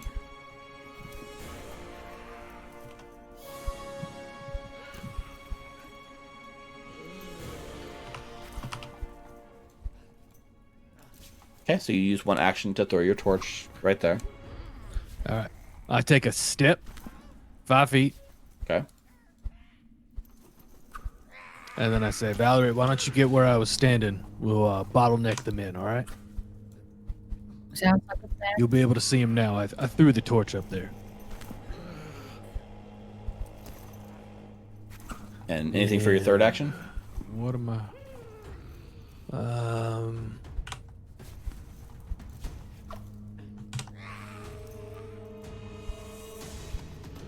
No, sir. I don't have anything. Raise your. That's gonna be it. Are you holding a shield? I don't think. Well, you know what? Yeah, I'll raise my shield up. Something, right? That's a good point. Yep, I'll do that. All right, Valerie. I will nod at what Cairo just told me, and I will just move to where he was. I didn't see anything. I kind of, yeah, I move against the wall so you can get by. So there's one, as she gets there, I'm going to say there's one to your left, if you're looking up into the room. There's another one behind the pillar up there. He thought he was being coy. He's not. And there's more in the room, so I would not move up. In fact, if you want to take a step back towards our companions, we can kind of bottleneck them in here and both take some hits. That's what I was thinking as well. All right, so also I'm not very comfortable leaving you here, like at the front. So it's all right. I'll stay here. I will raise my shield, and if I could, I would like to hold an action to just take a strike at whoever comes into my range. The problem is holding an action takes 2 actions to hold an action. Yes. But you use one to Oh, move, that's right, one to yeah. raise your shield. You only have 1 action. I will just raise the shield. Yeah, that's what I'll do. Just Okay. yell into the room, I fought in your general direction. Come get some. Oh, isn't there like some stuff you can do, like shouting or intimidating and stuff like that? Oh. I was looking at this, like I was like, what is something you can do with an extra action? Let's see. basic actions. Maybe it wasn't a basic action. Maybe it was I'm pulling up the skills. So like it was intimidation, like demoralize. Yep. Under intimidation. Yep. Right. So who's got intimidation? Well, it's yeah. Are you trained in intimidation? Yeah, I am actually. I'm looking Awesome. at it right now. Yeah. So demoralize is a one action thing. You shout, taunt, put something down, and they have to make a will save. And if it fails, then what it gets the frightened condition if it fails. So you know there's one to your left, right? The one that like he told you that was hiding. Yeah, but we want them to come over here to bottleneck them, right? But I You're would trying- love to demoralize them. Right. Demoralize will like give him the fright condition, which probably won't bring him closer to you. Yeah, But exactly. it'll probably only affect one of them, though. Right. Yeah, there's like. I'll try it just because it sounds fun. Let's try it. Let's do it. Make an intimidation check against the will of the kobold that's hiding. The one that's Oh, already you injured. think you're hiding very well. I could see you, you prick. Nice. Well done. Come That's here. That's a for a critical success is to beat it by 10, right? Yeah. Yep. Okay, so he's just a success. So They this get the kobold, frightened the one one. that you hit with acid, now has the frightened one condition. Nice. What is that? Let's learn about that right now. Yeah, let's take a look at what it is. I'm pretty sure the frightened condition means it has like -1 on everything it tries to do. But let's check. Condition. It also means that it's now standing in a puddle of its own piss. The condition has a value. You take a status penalty equal to this value to all your checks and DCs. At the end of each of your turns, it decreases by 1. And when it reaches 0, you're no longer frightened. So next turn, he'll have a frightened 1 condition, so he'll have -1 to everything it does. And then at the end of his turn, it loses 1 frightened, so it goes to frightened 0, and it won't be frightened anymore. Yeah, but -1 to everything is pretty powerful. Yeah. And it used an action that you just had sitting there, you know what I mean? Okay. So back That's very here, cool. like this person is... Oh, actually, I forgot there's one more I needed to roll for. Hang on. Yeah, I forgot to do mine too. I think you target a single creature. I don't think it does multiple. Yeah, Yeah, it's a it's single definitely a creature. single creature. There might be feats that allow you to demoralize groups or something later. Yeah, that's cool though. Yep, so this one here is literally somebody's out there like, nobody... The orders are nobody gets in. Hold defensive position. And they're screaming in Kobold. Actually, I don't know if you guys speak Kobold. But if you do, that's what you hear. If you don't, you just hear like Kobold shouts. My language area on my character sheet is empty, so I don't even speak English. Wow. Just Let alone Australian. common. Yeah. Yeah. So you probably don't understand the actual Koboldness going on. Okay. This one now. Let me just look at this guy real quick. I'm language-less. This person comes here and gets, like, they're holding their action. They're holding, like, one of the kobolds, you can't see them, but they're off to the side. They're, like, loading a crossbow, and they're just holding it in case someone comes within their sight so they can shoot you guys. Ezrin. Oh goodness. We're at an impasse. Yeah. I don't know. Like, do we head in there, or? The I feel beefy like ones do first, not you. You hold. Can we delay? You can use a delay, which makes you move lower in the initiative. So we should look up exactly how delay works, because this is the first time it's coming up. Delay, when your turn begins, you can use a free action to delay your turn until later in the initiative order. Okay. But once you delay, you drop an initiative permanently, right? Until you decide to come back in. Yeah, you You come have to back do in it initiative. But after a turn. yeah, when Okay. someone's when somebody finishes their turn, you can then come in right there. But you will be basically That's your new spot. Yeah, that's your new spot. I'm okay with that. That's totally I'll neat. delay until like Yeah, immediately I think you after- can choose whenever you want to step in. When somebody's turn ends, you can be like, I'm stepping in now. Okay. Can I delay like specifically until after Valerie goes? Yeah. Cool. That's my new initiative then. Okay. How? And also, I didn't notice this. You and the kobolds rolled the same initiative, and I let you go first. But technically, monsters go first when there's a tie. But since I didn't notice, you can go first. Okay. I will peek around the corner and see where they're at.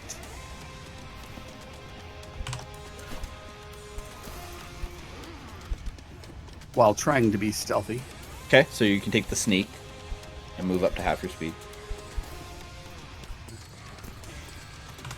I don't see them.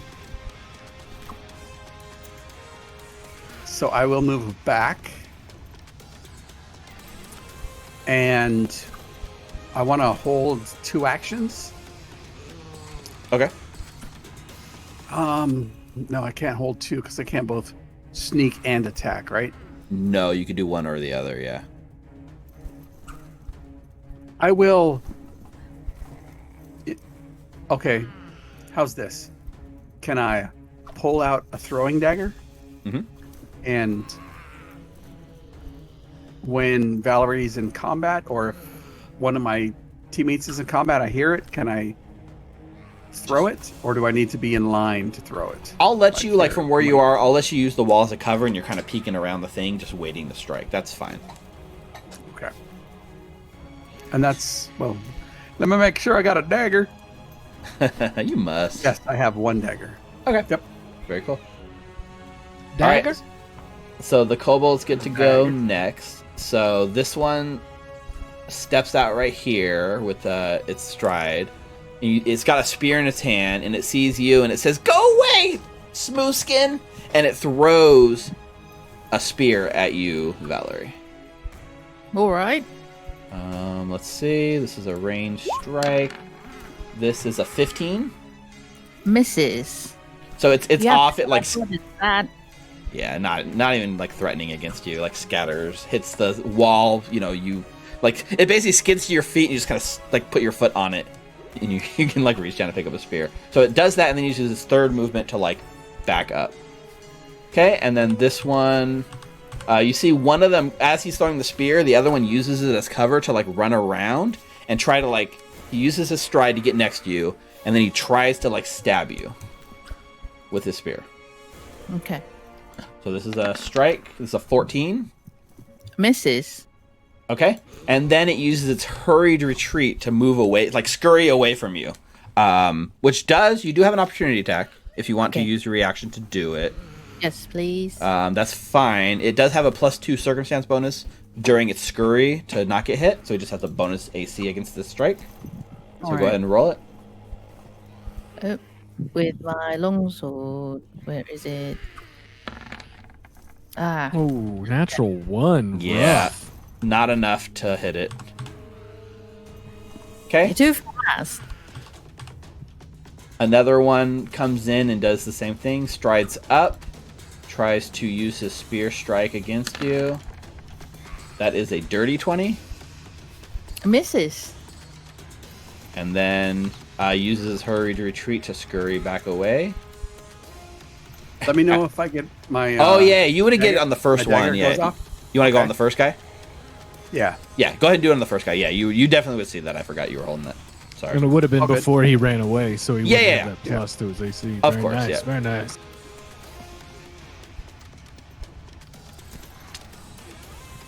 Awesome. Yeah. He wasn't aware of you, so I think that just makes him flat-footed, but it's still Which not. is a... Oh, bummer. It's still not enough to hit, unfortunately. 11. Okay. So yeah, your dagger flies into there, cling, cling, cling, and doesn't do anything. And then this guy comes back here. He strides to here, and he's like, you can see him like scared of you, Valerie, and he's quivering, and he pulls a spear, and instead of engaging you, he just throws it at you. But this is the one that's frightened. So he has a -1 on this. So the 16 is reduced to 15. Misses. Okay. And then he moves like back and strides 25 feet away and like out of your view. And that's all the kobold's turns. Cairo, you're next. All right. So, what are we doing here, y'all? Because I don't think this is going to work. I mean, we tried having them go to us, but obviously they're not. So I could, if you want, I could go ahead. I'll swing right, and you have my back, and then the rest of the party follow suit. All right. So what? You do have I'm gonna sudden go in charge, first. that's pretty sure. Yeah, I'm going to go in first and get the lay of the land. You know what, Ezra? Sometimes people change.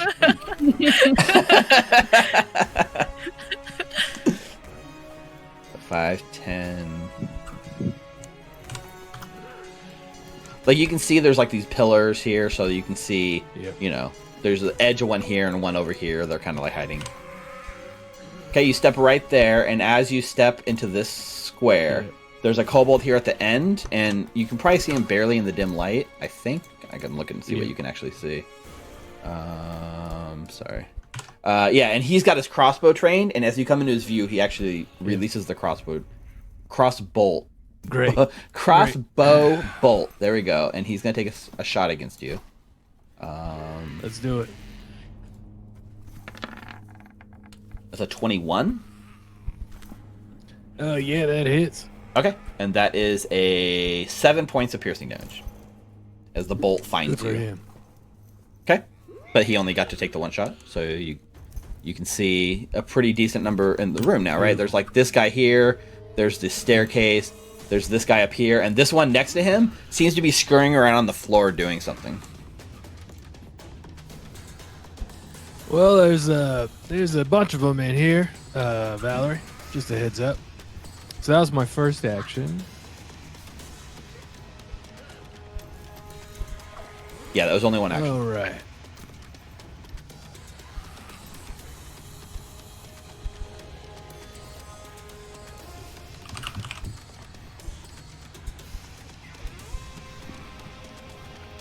We're too far apart for what I want to do, so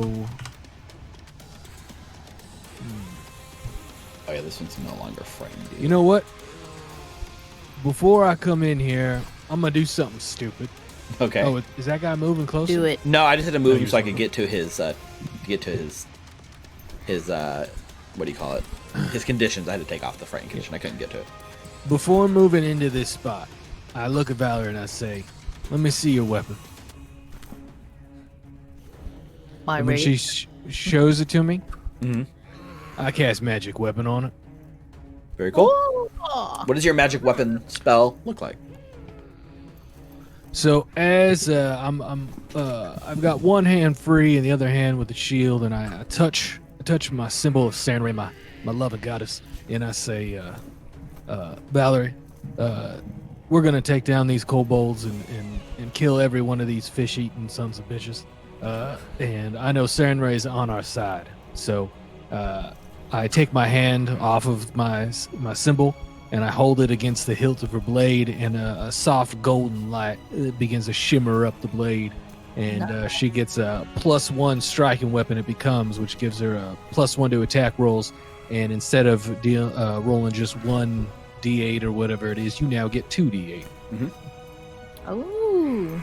And So then I walk out wonder if there it's- and take a crossbow bolt. Is that a 1 minute time? How long does it last? Oh, let's look. In D&D, it's always like 1 minute for stuff like that, right? Or so I'm not sure what it is. Duration 1 minute. Okay. 1 minute. Same as 5e. So I don't know if it's better to edit your sword to add in the extra dice, or just make a copy of that item and call it like magic longsword. So if Kyra casts it on you again, you have it. You know what I mean? Yeah. I'll leave that for you to decide, Nina. Where do I?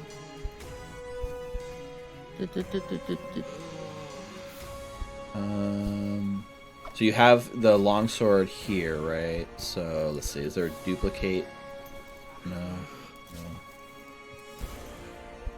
So what you can do, if you just remember, is you go in, you hit the cog next to your weapon in the melee strikes category on your first page, Mhm. and you can go in and just under damage, you can put 2 dice in front of the size under damage. There we go. And then just take it off when the fight's over. You also get and then you also you put another dice in front of the critical damage. Because it also affects that. And then where's the bonus? plus to hit? Yeah, I think that would be like temp. It's under item. Temp, you could probably either put a item or 1. temp. Yeah. Item or temp, you can add a 1 Okay, there. got it. And then just at the end of the fight, you just take that off. So 2 actions to cast magic weapon, right? And then then 1 I action move to up there and stride take into a the ring. crossbow bolt. Yep. Yep. And I look down the hallway and I say, "There's a shit ton of them. Get in here." Okay. Valerie, you're next. That's my turn. Thank you. I excitedly get in front of Cairo, Okay. and with my new glowing weapon, I'm gonna hit this kobold right in front of me. Go for it. Your bold charge has surprised him. Ooh, a 28. That's a crit. Holy shit. Ooh. So 26 points of slashing damage. Dang. Damn. Yeah. Because Thank you, right, right? it does. It's basically 4d8 of damage, right? Because it's Yep. 2d8 and then Yep. crit. It's just a ridiculous amount of damage. So yeah, you Yes, cleave sir. this kobold in half in one smooth string, right? Boom! Like kobold blood sprays all over the floor, and all of his allies' eyes go wide. That was enough damage to probably kill all of them if they were like one creature. All right. So you still have one action. And as your blades goes through the air, you hear this like note of song, and you hear it behind you coming also from a cymbal. So there's like this paired music from the magic. Oh, that's very cool. And then for Like Karina Burana.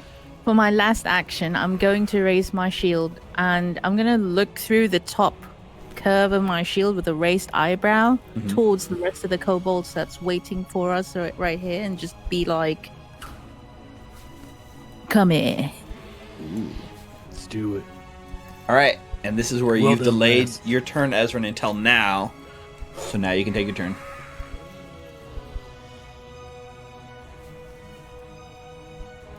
You there, Brianna? Oh, sorry. Okay. So I will stride forward if Okay. Roll 20 will cooperate. See no one. And I mean, you can see. We could probably see like a guy kind of hiding behind here and one here, right? Yeah. You can catch the edge. They didn't take an action to hide or anything because they'd use all 3 movements to go in, strike, and get out. So you can see them. They're not hidden. You can also they just have cover. target them. Yeah, they just get cover if you try to hit them with something. Right. I will hold my action and cast Ray of Frost when the first one comes within my direct line of sight. Okay. Is it only these 2 specifically, or any enemy that comes in your line of sight? Any enemy. Okay. So you're waiting for a clear shot, And- though. Any enemy. Any enemy. Perfect. An Okay. enemy. All right. Up here, this person, you can see them. They're still just scurrying around on the floor. Like it looks like they are like looking on the floor, almost like they're like looking for something they've lost, and they're just yelling to like protect. They seem to be the leader, and they're just yelling to protect. Like like kind of looks up at you and just points you and Valerie and says, "No, push them back." Okay. That takes us to this kobold here, who goes into their thing, loads their crossbow all casually, raises it right at you, Valerie, and takes the shot. Have at it. 23. Did you raise your shield? I did. Oh, sorry, I didn't put that up. That hits though. So 23 hits 22. even with the ray shield. Okay. Yeah, 22 with a raise. You can choose Good to luck. brace it and lower the damage if you want. Dude, That's have we agreed if we say that before or after we hear the damage. Before you hear the damage. Mm. You No, just I'll know it take hits. this You one. don't. Yeah. No, I'll take it. Yeah. How Why does that? everyone so? Hold on. Just so everyone's aware, shields are 2 gold. If this shield breaks, you can just go buy another one for 2 gold. So You don't have need 2 to worry shields, too, about 'cause like, you got oh, that. I need to protect my Bam. shield. Or use the one that you Yeah. had when It's we looted. first got in here. Oh, is it because you're using the nice one that's 5 No, gold? I'm using my crappy one. That's a copper, I think. Okay. Your starter shield. So are you or are you not absorbing the blow? No, I'm not. You're not. Okay, so you take 8 points of piercing damage. That's fine. Okay. And what else does he have that uses? So it says on the thing, it says reload 1. Does that mean it takes a full action to reload? It takes 1 action to reload. Yeah, so it's an action to reload. So this turn, right, he fired last turn, so he would use his first action turn to load it, his second action to fire, and he's using his third action to reload it. That's the turn? Mm-hmm. All right, Hal. Interesting. So crossbows are definitely a more action intensive than like a regular bow. Yep. For sure. So I hear the stuff going on in the room, and I slip the short bow that I picked up in the other room off Awesome. into my hand, and I will move around the corner, expecting to see somebody. So I the will question stride is- around the corner. Does that take an action? It does, right? Switching weapons. Pretty sure. Well, I didn't sweat. I have nothing in my hand because I threw a dagger. Yeah. But I think it's like equipping an item or pulling it out. I think you said in the session 1 or 0. Yeah. It's like takes an action. Everything takes at least 1 action. Right. But so let's see. You It's tell me. definitely under basic actions, right? So interact. You manipulate an object of the terrain. You can grab something unattended, pull something out of a belt pouch, open a door, something similar. So that sounds like what they're intending. Okay, so yeah, 1 action to draw your bow off your Yep. shield and get it ready. Funny thing is I don't have it in my ranged strikes, and I can't drag it. I'm not really sure. Oh, how you're that trying to add a works. short bow to your character sheet? Yeah, for my ranged strikes. All right, let me add it. I can drag it for you. So short bow. Oh, I see. Yeah, short. I think if you put it into your held items, it auto populates to your strikes category. Yeah, it wasn't doing that for me because I have one of my held items. Now I have 2. Okay, did that add it to your range strikes? It did. So when I dragged that It did one, that. it added it. Yeah. Yeah. I think If you do it manually, you have to put in the strikes manually too. You can delete it if the other one in there, Steve, if you want. I can do Or that for you this one. I can zero it out. Thanks, DM. And I will move around the corner, stride around the corner after I take my bow out. I'll take a deep breath and go whisper into my myth. Well, let's see what happens. Yeah. Yeah, we'll move in. Okay, so 5, that's 10, 5, 10, 15, 20. 20. You Do I step see right in this front of guy here? Ez. Yeah, they're there. They have partial cover because of the way the pillar is, but you can see them. They're not hidden. I will. You're Use right in my front of last- Ezrin, who's like holding a ray of frost. You know? Waiting for it to go off. Okay. Yeah, Ezrin's holding a ray of frost. I look to my left and kind of duck my shoulder and move over here. Okay. That opens That's up. 25. Yeah, and then I think you can see in the dim light over here, right? So Yep. this is dim light, but you as an elf, you can see in dim light as normal light. So this guy is perfectly visible to you. And then I will unleash my arrow. Yeah. I don't know if that's the right word. On which I guy? will. That one? Okay, the one with the crossbow? Yep. Okay, go for it.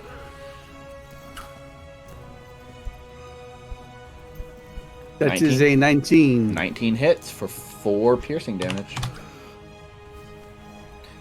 You initiate I this think that's all arrow my- on arrow combat because you hit him before he can hit you. I think that's Nice. all I pulled it out, I moved, and then I shot. So Nice. That is everything. Thank That is you. correct. Okay.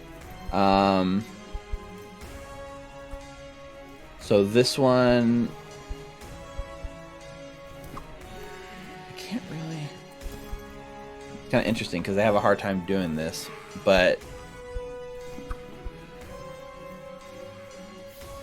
I guess this one steps out of cover, which triggers your held Ray of Frost, Ezrin. So you unleash it.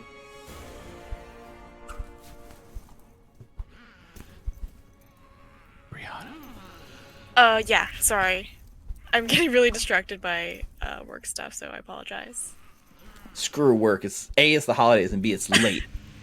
25. 25 hits. It's not quite a crit, Oh, Boo. but 8 cold damage. 8 damage is enough to kill it. it's still max damage though. Amazing. Nice. Perfect.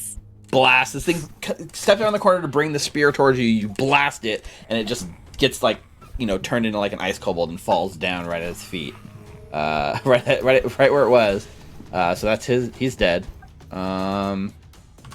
This one steps out over his like dead companion and brings his spear right at you, Ezrin.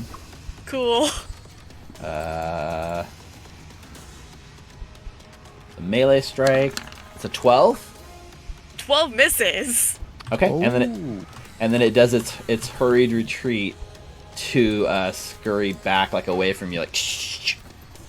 But actually, the sad part is he can't get attack of opportunities. Yeah, you don't have attack of opportunities, unfortunately. But also, he can't get a far enough away to actually get around this pillar from you. So he's still like out in the open.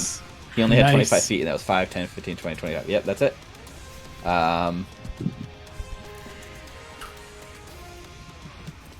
This one, the one that was still scared of you, Valerie, pulls out his second spear. Is not scared anymore. Not scared anymore, but the one that was scared of you, right? Pulls out the second spear from its like little thing as an action, and then we'll use second action to throw it at you again. Okay. That's a 19. Misses. Okay, and then uses his action to skitter up here behind this pillar. That's all the Kobold Warriors. Cairo. Cairo's gonna say, all right, hopefully this is gonna get me killed. Hopefully it's gonna get you killed. Hopefully it doesn't. Oh. And I use burning hands. Ooh. What's the cone on that? It's 15 feet? Same as D&D? 15 feet. Yep. That's what the measuring grid's for, so you don't have to measure it about yourself. So that's a DC Dex reflex saving of 14. Yeah, you can definitely hit both of them. Okay, so that's Yes. So 14. So this is a basic save, so they have a chance. This is the kind of save where they can take crit damage, they can take no damage. It's a range, so it is a reflex. So this guy in the middle, the one that's like seems to be in charge, that's yelling commands. Reflex. It's a 14, so that's a success, which means no damage. Correct? No, It doesn't say. half damage. Half damage on a success. Yeah, success would be Critical half damage. success is no damage. Yeah, it's critical, no damage, success, half damage, failure, full damage, crit fail, double damage. So he takes 4 fire damage. Yes, sir. Okay. And then the second one, the scout, who looks... I haven't shown you this guy, but this kobold, he looks cute with his little crossbow and menacing. Oh, he's look adorable. at him. I feel How bad for killing him. Kill him. This one gets a I'm gonna- 19. I'm gonna. So he also takes 4 damage. Yep. Not a critical success. So 8 damage total, 4 to each. Not bad. And I'm stuck there because that was a stride and a 2 action. I say, everybody get up here. Yep, that's right, because spells are 2 action. Alright, Valerie. Yep. Say no more, I say, and then I'll spend 2 of my actions to do a southern charge. Okay. towards this person right here. Okay. What does that do? Well, we saw it last time, right? You get 2 actions. You move double. You stride twice, and then you get to take an action at the end of it. Yes. Oh So- boy. As you do that, you charge forward, shield out, ready to attack, which is cool. However, I need you to... Hang on, let me just look how this works. This is always a little weird for me, but... Roll a perception check for me. A perception check. As you're charging forward. Okay. I guess technically this would be a secret perception check I roll, but I'm just asking you to roll the checks because it's funner that way. Would I get that too? If You it's a would. trap. If you were closer to it, like if you move close to it, then you would, yeah. Well, it's a good point. Yeah, he's doing it at all times. Yeah. But is that only during exploration phase or even during combat? What does your find traps thing say, Hal? Trap spotter, class feat and abilities. Uh-huh. I will paste it in chat. +1 perception to find traps, and to AC saves against traps. Gain a +1 circumstance bonus to perception checks to find traps, Okay. to AC against traps, and to saving throws against traps. Even if you aren't searching, the GM rolls a secret check to see if you find any traps where you are. Yeah, I think from where you are, there is a chance for you to see this. Why don't you make a perception check for me, see if you can warn Valerie before she charges up and steps on this trap? Because Valerie's not going to notice it. Okay. Yep. Perceive. Make perception, and we're going to... Oh no. Same. So even with the 13, you don't Easy. notice it either from that far away. No. I would like to use a hero point. Oh, hero Oh, points. yes. Oh, how? All right, use that hero Yay. point. Even better. Almost. Can I use 11. my That happened hero last point? time. Yeah. The same thing happened last time you used the hero point. Oh, Can I use my man. hero point for this shitty Yeah, perception? go for it. Go for it. I appreciate it very 17. Bad. 17's nice. Let me double check what the... Awesome. Man, that's so rough. Okay. I'm sorry, Rick. Oh, I appreciate Good it spell. very much, though. How? Improve perception. Got it.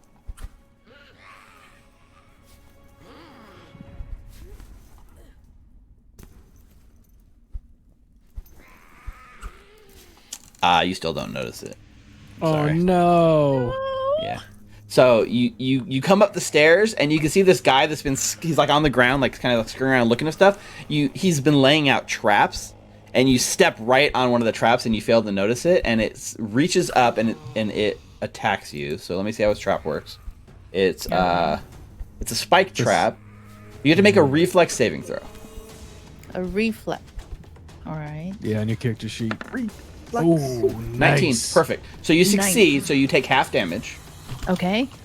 And this bear trap snaps on your leg. It would have been 9, but you take 4. All right. And that trap goes off. It's no longer there. Doesn't interrupt her action. Nope, though. but you She's still get you can got still follow through with your attack. sunshine. That still goes. I will bite through the pain and attack this kobold right in front of me. Oh, fudge. 14 misses. 14. Yeah. And then I still have one last action, so You do? I'll try again. Oh, actually, no, I'll just raise my shield. Nice. Perfect. Ezrin. All right. Ezrin is going to try and finish off this kobold right here by casting. If I can open my character sheet, that'd be super cool. That would be cool. Please? Okay, I'm. Is it just somewhere and you misplaced it and that's why it's not opening No. again? It's not okay. It's just super minimized, I think. Oh, I hate when that happens. And you lost the super minimization? Yeah. Okay, here it is. Never mind. I fixed it, guys. Awesome. Alright. Ray of Frost. Ray of Frost. You don't like using spell slots, do you, Ezrin? No, I'm very stingy. 15 to hit. 15 misses. Damn it. Alright. Stride. I'm gonna join my companions over here. Oh god. Yeah, that's my turn. You're like, oh no. Okay. So Cairo looks over and he's like, "Yeah, this is actually not a good place to be. Sorry, Ezra." the good thing is that as you come closer, you actually do bathe these kobolds in brighter light. So now they don't have that dim light, which makes it harder for your human eyes to hit them. Nice. Which actually, nice. Since you attacked something that was in dim light, Val, or are you putting off light too? I don't think you are, right? No. Oh no. Yeah, you are. I think we cast light on you last session. Someone used a light spell. Oh yeah, you are. So yeah. So Yeah. you're putting off light, so it doesn't I matter. used it on her. If you guys attack something that's in dim light, there's a chance you just miss because you can't see very well. But because you're bright and lit up, then no big deal. Got it. All right. And my sword is glowing. That's true. It doesn't put off any perceptible light as far as like game mechanics go. That's true. Yeah. But okay. Yeah.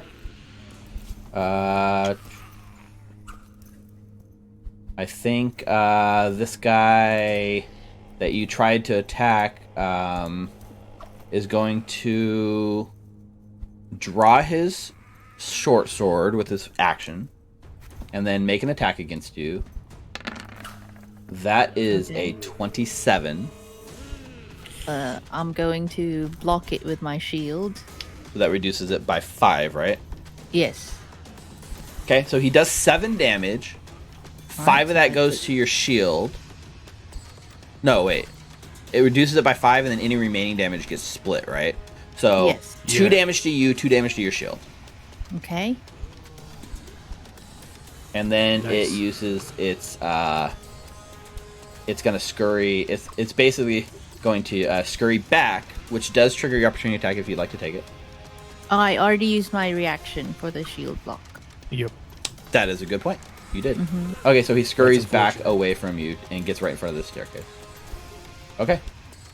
This scout gets to go next, so he too will use an action to draw his short sword.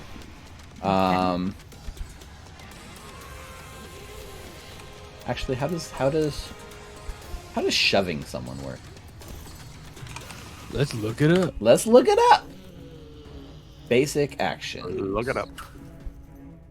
Stand, step, strides. So it would be under skills. So let's look under. If it's under skills, then they probably can't do it, right? It's under athletics. it's one and action. shove. It's a one action. Yep. So you attempt an athletics check against the target's fortitude DC. So his yeah. So I guess instead of drawing a short sword, he is just going to try to push you back 1 square. So he's going to make an athletics check. And what's your fortitude save? Is that different from No. the So general class DC? what you do? No. So look at saving throws, Okay. and you see fortitude, right? Yeah. So what's that number? It doesn't. You know what? He say- doesn't have athletics anyway, so I don't think he can do it. It just says E8. E8. So 8 is your number. You're an expert in it. 8's your number. To make it Oh. into a save, you just add 10. So your Okay, so save, 18. fortitude save is 18. Yep. Got it. And he rolled a 17 to try to push you back into into that, like away from him. Nice. So he fails. And then I think he is going to move back with his hurried retreat, and he's going to use his last action to load his crossbow. Okay. That's his turn. Hal. All right. Hal is going to reach back across his back and knock another arrow as he moves up. Okay. What is this? Another one of those guys? Yes. Yep. Now that you've got a good Okay. look at him, I can show you the handout. This one looks like this. Ooh, look at that. Little son. He is He's not very cute. colorful. Yeah. Yeah. I am going to take a first shot at that guy. Okay. So that is a short bow attack. Yep. Yeah. 18. 18 misses. Oh, Whoa. what? Damn. Yeah, this guy. Um, This guy's got some armor. I was trying to see like what And- is he wearing that's giving him this armor, but it's.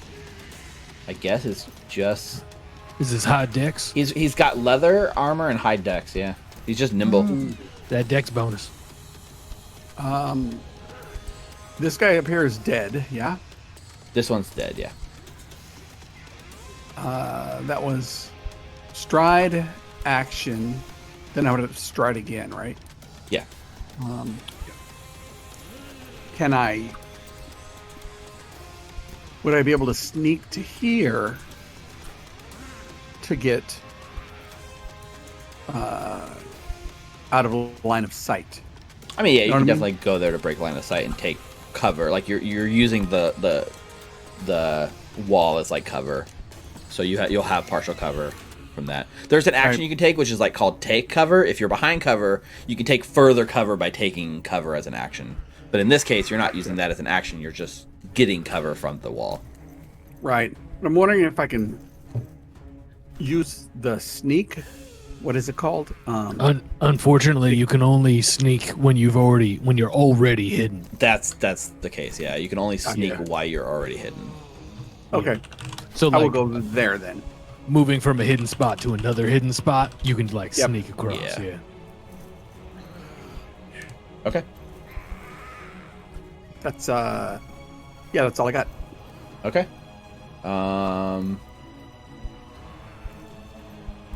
This kobold will come here and use a stride to. Actually, no. He's the one that's kind of scared of you, Valerie.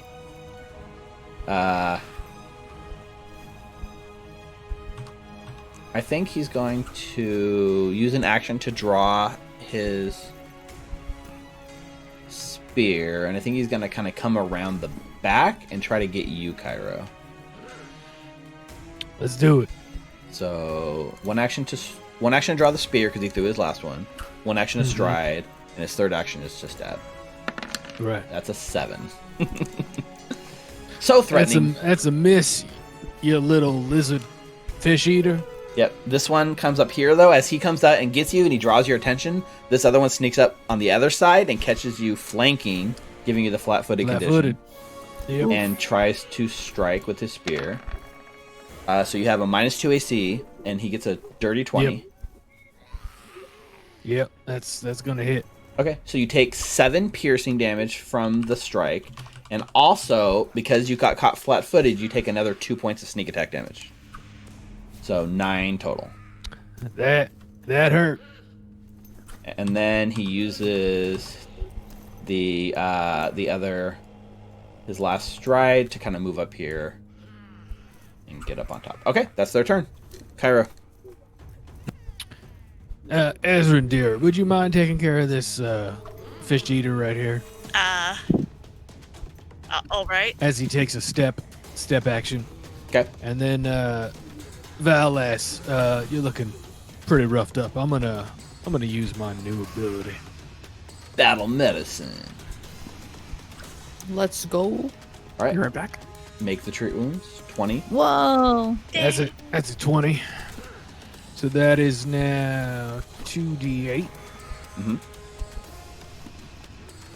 Is that go up because of the battle medicine, or how does that work? Is it No, always it's 2d8? just see that's where we made a mistake. I wasn't allowed to use treat wounds in combat before, but for this time, I don't think we did I'm do it able before, to. did we? You did it out of combat, I thought. Oh yeah, I used heal. Yeah, you're right.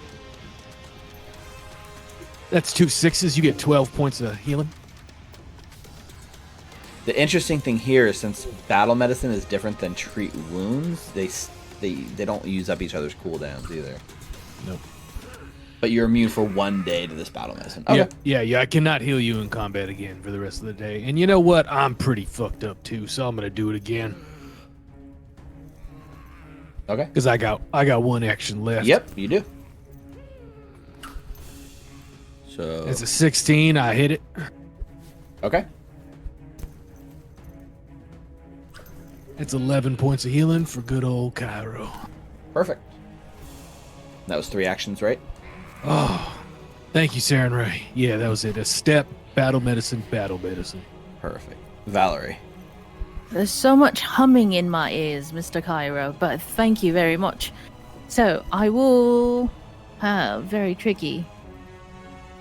So I see here. Let's focus on the group. I know.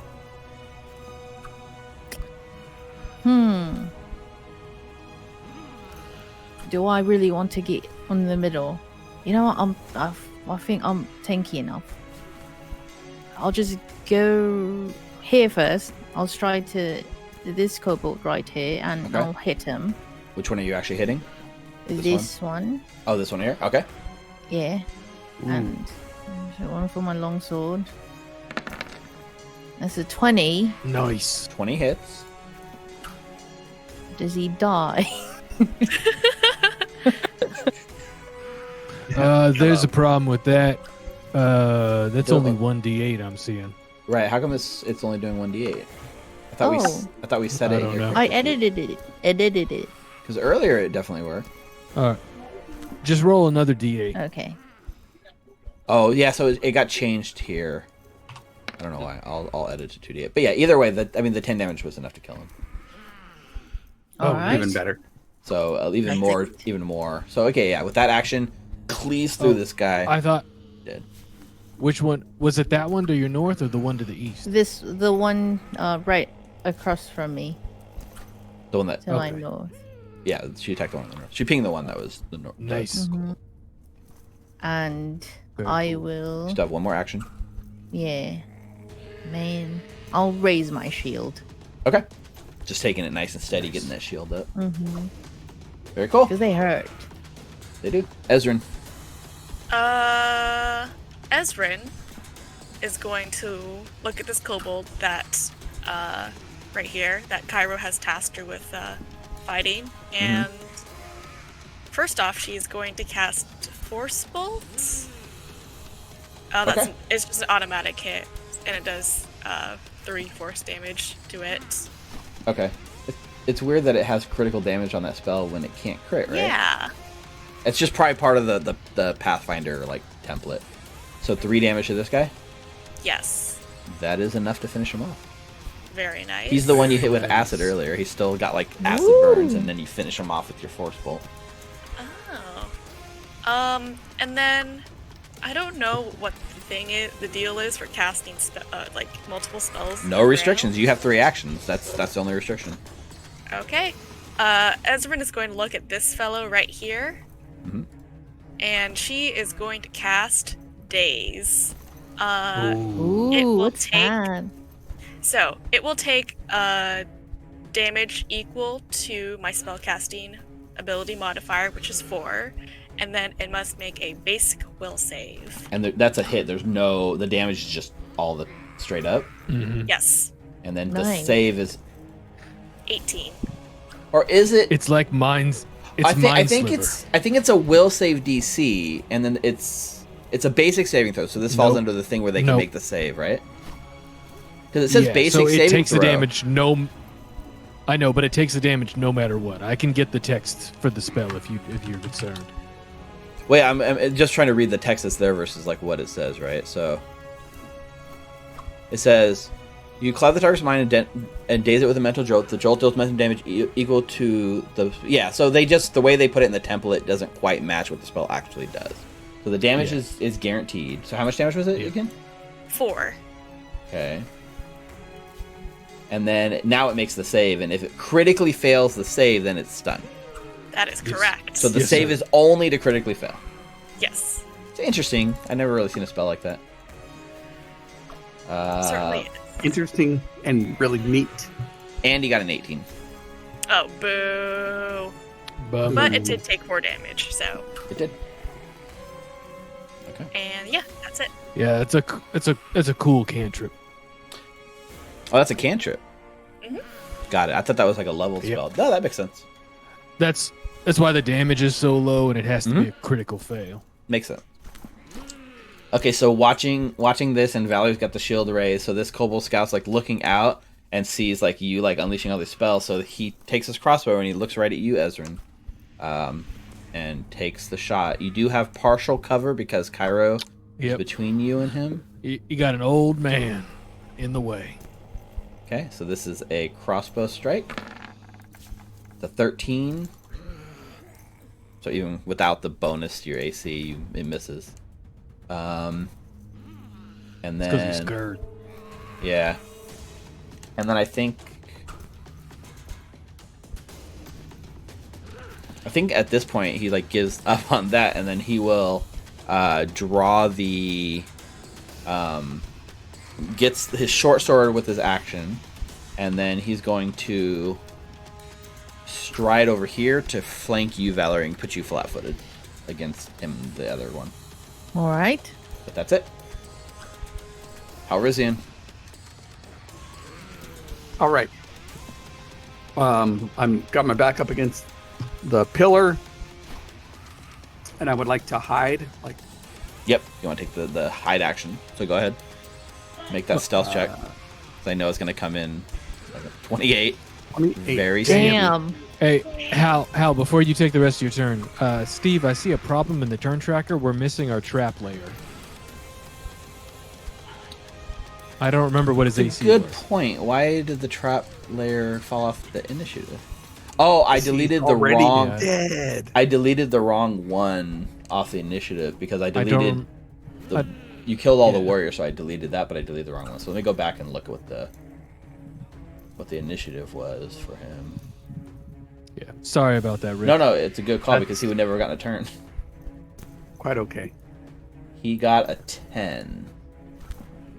I just want a fair and balanced combat. Yeah. So he probably would have gotten a turn right after Ezrin. Yep. But before That's this what guy I was got to thinking. go. Yeah. Okay, well, I mean his I mean he doesn't have a lot, but I guess he's just going to use first one. It's not doesn't have, you don't have flat-footed because this was before the guy shift. Yep. I guess what he could do is like he could hold his action for when his ally gets flanks you. Would he have known that? Well, yes, he would. Should he roll for future seeing? Well, he could have commanded the guy to do it, right? Like go flank. I'm kidding. Because he has one action and you might as well use two to hold it. So I'm just gonna do it with flank. I doubt it's gonna strike, but let's see. That's a 21. You have -2 because you're flat-footed, and then +2 because you're shield. So does a 21 hit?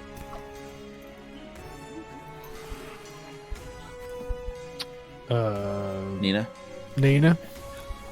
Sorry. What was it again? So he rolled a 21. You had -2 because of flanking and +2 with your shield raise. So what was your AC? Oh, It right now, basically negates your raise shield. yeah, 22. 22 with the raise shield? Yes. So 20 But without? but with flat-footed, it would be like 20. And if he rolled 21, Yeah, you got a 21.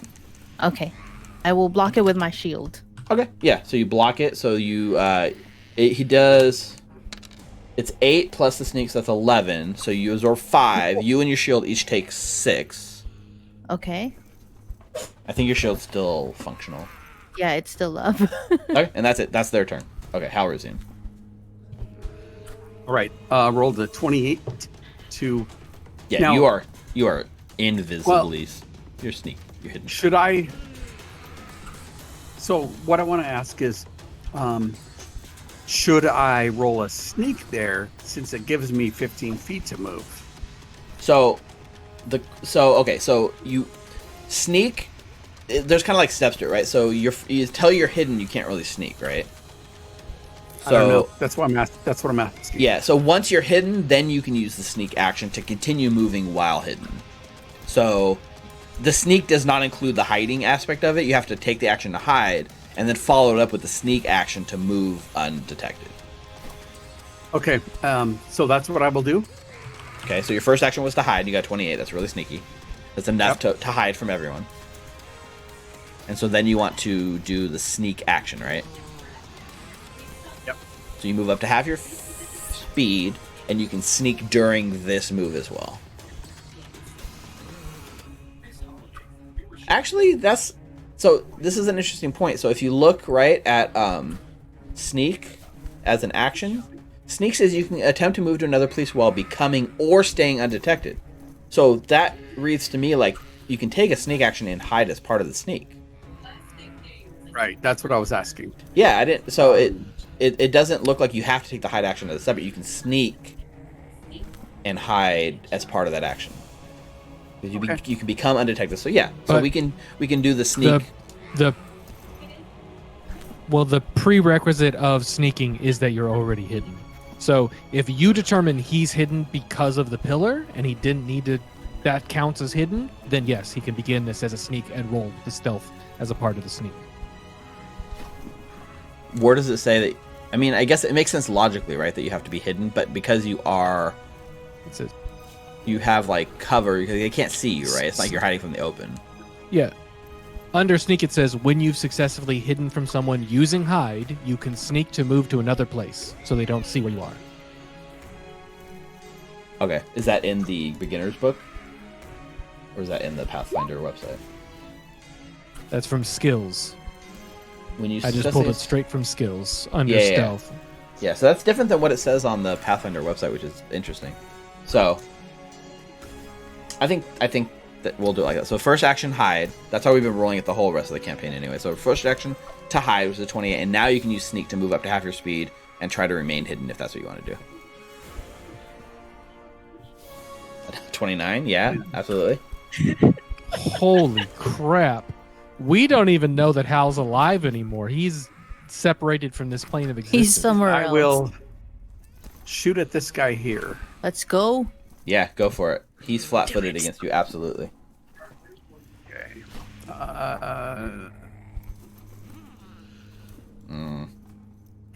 10 misses.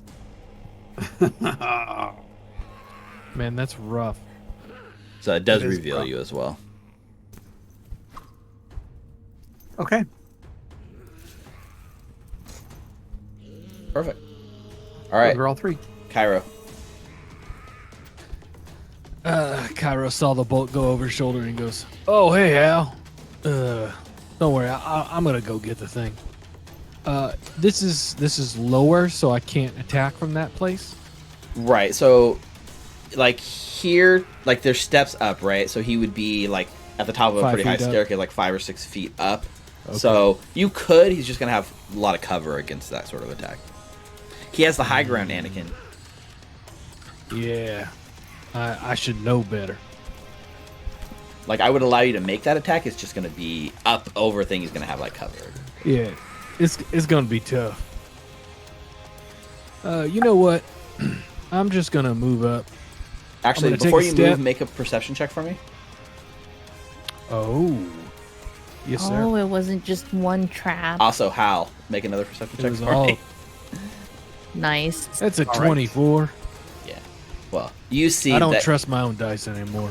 you don't notice it, Hal, but like this square that you are about to step into, Cairo, there is very much on this staircase hidden is another one of those bear traps. So I choose instead to take my step there. Yes, absolutely. And I look back at Ezra and Hal, and I look over at Valor. I said, "There's a trap here on these stairs, just so everyone's aware." And I use another action to take my scimitar out because I still have a hand free. I was carrying the torch. I threw it at the beginning of the battle. Since then, I've only been holding a shield in my left Yep. hand. So I take out the sword, and with my last action, I'm gonna try and attack this son of a bitch. It's worked well for you in the past. Let's see how it goes. We'll see. That's a 21 for minimum damage. 21 does hit though. So 2 points of damage. 2 points of damage. That's all your actions? And that's everything. All right, Valerie. This All fight's right, taking so- longer than I thought. I don't know. We don't hit them as quickly. Yeah. All right, so I'll try for this beefy kobold right in front of me with my Okay. longsword. Go for it. Respectfully, sir, die. Okay, 20 20 does hit. for 11 damage. 11 damage. Still alive. He's still alive. I'll attack him again. Okay, do the attack 2 with the -5 for your second attack. Oh, balls. 12 does not hit. Yeah, you rolled a 6. I would use your shield again. Last. Yeah, I would raise my shield. Okay. That's all 3 turns, right? All 3 actions? Yes. Perfect. Ezrin. Hit that there button. Last. Which one? Oh, Oh, I was talking to the last, not to the there. There. all right. So we are trying to kill this fucker. So I guess Ray of Frost. Okay. 15. 15 misses. You, wanna use you have a hero point still, don't you? I do have a hero point. I'm gonna use it, and I don't know. I'm so. Let's see how this goes out. Nope, that's You the got wrong this. one. You sent him a message. Oh, Oh, no. God. Natural one. Hey, hero points Hero have not been good for us. Hero points suck. Why do we use them? Paizo. Cursed Oh my by god, I'm screaming. That's awesome. I don't have anything else I can do, so Do you have? Are you trained? Can you yell? Are you trained in intimidation? Can you do I'm anything? not trained in intimidation. All my training has to do with smart people stuff, not in battle. Oh. Okay. Hey, you know what I realized, Valerie? You could have taken a step to the south and tried to push him into the trap That's true. with a shove action. Just something to remember. You got that shove just like he tried to Mechanics. Yes. Yeah. shove you. Mechanics. I just want to do a quick look at the skill thing to see if there's any kind of like thing that like a smart person can do. I'm sure there's some kind of skill, right? You have like what, like insight, arcana, intimidation, lore, nature, occultism, perform.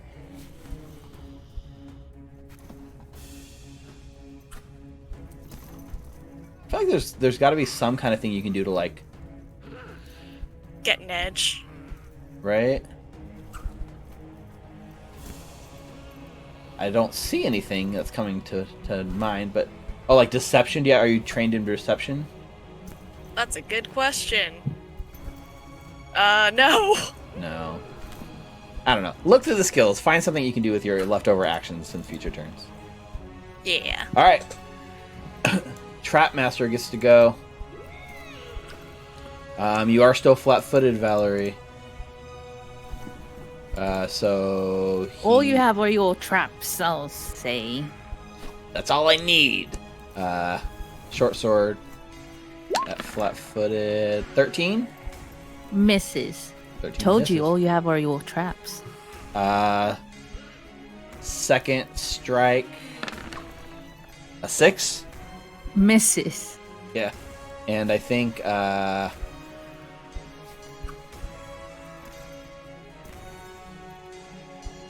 yeah, he'll just stay where he is. He doesn't have anything else he can do with another action. I guess, you know what? He's got nothing left to do. He's just going to use his third action to strike again, even though it keeps getting lower and lower.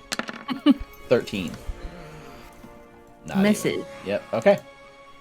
This Kobold Scout, you are still flat-footed against him, so he uses his short sword against you. It's a 14. Misses. Yep. Second attack, 8. Misses. And third attack, he's going to actually... screw it. He'll just tear into you with his third attack. Maybe he'll get lucky. 3. Misses. Okay, that's their turn. Hal. All right. So you said I can, as part of the sneak, hide while I'm sneaking. No, we decided that was like incorrect because like Gotcha. the thing says you have to be hidden to take the sneak action. I will shoot my bow and arrow. Like this guy up here. Okay, go for it. Yep. All right. First attack. Bro. 12 Terrible. misses. That was such a polite bro. Yeah, you Yeah. haven't rolled above a 10, man. It hurts my for an attack. It Only on hurts my stealth, heart. right? Yeah. I will move straight up here and Okay. hide. Yeah. Take the hide. Take that stealth. There you go. Damn. Where's Hal? Yeah. Where's... I All was right, only good at hiding. Kyra. All right. Here we go. Round 2, you piece of shit. Are you striking with your scimitar? Yep. Ooh. It's a 4 points of damage. 4 points of damage. Still up. You know what? Let's try it again. It's a 16. 16 misses. Oh, rough. Oh, And Raising shield. my shield. That's my turn. Thank Alright. you. Valerie. I will frustratingly try and kill this trap master in front of me. Go for it. Die. 16 misses. 16.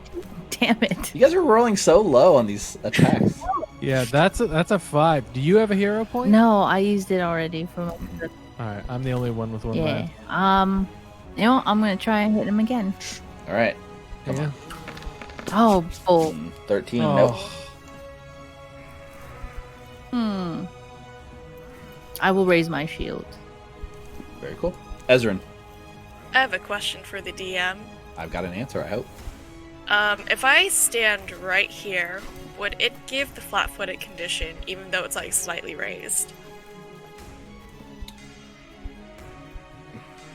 What do you mean by flat-footed condition? I don't think... Or like, would it be, or... Oh, you mean flanking Would it- with Valerie? Count yeah, as would it be Oh, I flanking? see. It would be flanking? Unfortunately, no, I don't think so. I don't think it'd be threatening enough. Okay. I don't think you can provide. Flanking doesn't happen if there's any type of cover. I Right. remember that from the rules. If there's any Yeah. type of cover, you can't be flanking. All right. Let's see. You also have to be wielding a melee weapon, Oh, or it doesn't count Okay. as being threatening. Yeah. interesting. Okay.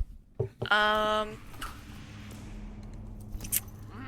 3, 4. Okay. So let's do no. Over here? No. Over here. And cast Shocking Grasp. Ooh. Okay. Oh, damn. 23 Yes. for 13 electric damage. So that's a leveled spell. That's not even a Yes. cantrip here. So shocking grasp. Interesting, because in 5e it's Are a they- cantrip, right? Are they wearing metal or holding metal? Wearing metal armor. They are wearing leather, so it's not metal armor. Okay. Lame. But 23 hits, Nice. saying it's 13 points of electricity damage. Mm-hmm. If they're wearing metal, then they get the persistent damage. Yes. Yeah, because it stays electrified. That's really Nice. cool. Yeah. Well, this thing, like, you know, the you fry the poor kobold to death. You reach Or- out, you touch Ezra feels it. a little bad. Yeah. Just like the smell of like burnt kobold, like scales, as he tumbles down in a crispy little kobold ball. I'm so sad now. But that's Ezrin's turn. Okay.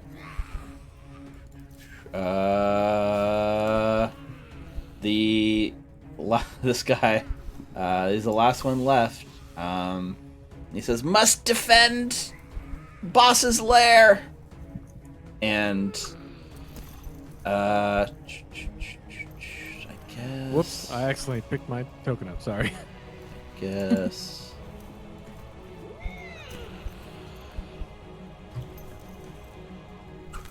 Yeah, he just flails out at you with his short sword. 21 misses because you raised your shield. Yes. Second strike, 14. Misses. Third strike, 8. Misses. Just trying so hard to get you and is unable to. Hal. All right. I want to sneak around the corner while knocking an arrow. Of course. So make that stealth roll. Wow. Again with the stealth in. Okay.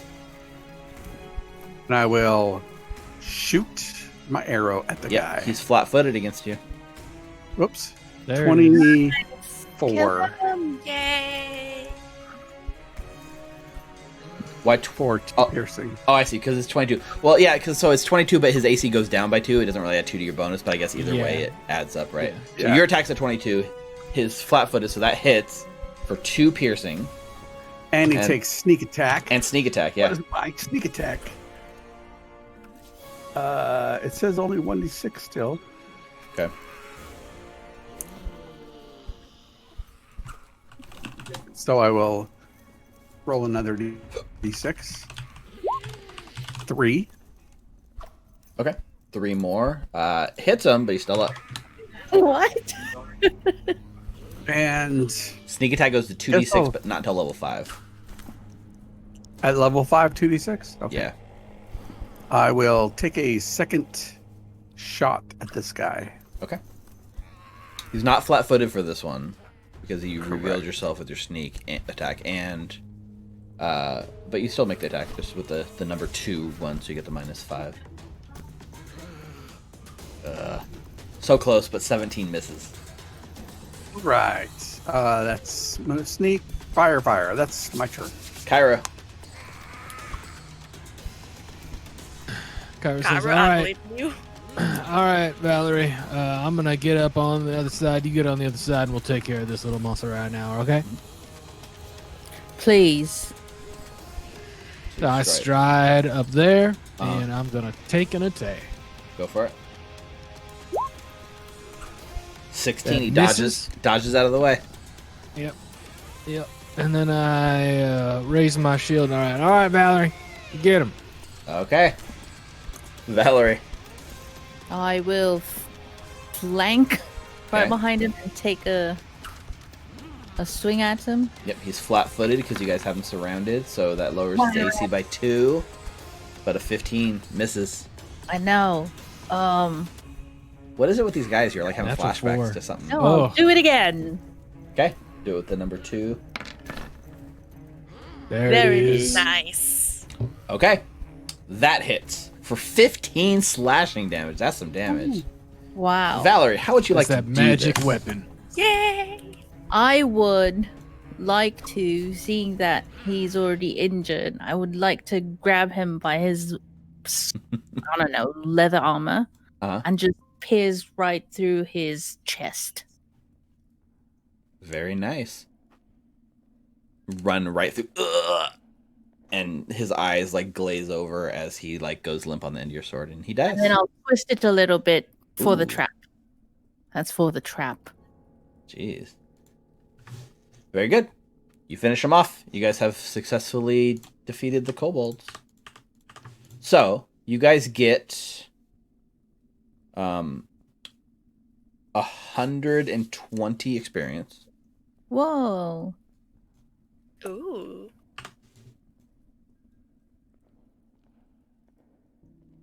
And I think like, as you run him through and like twist, and he falls like thing, you can see like under like tucked under his like tunic, like under his leather armor, he has this necklace that kind of like falls out when he dies. It looks like it's a simple copper chain, but there's a like you can see that like something strange is like threaded through the end of it that you can't tell what it is until you like take it off his body, like pulling out from under his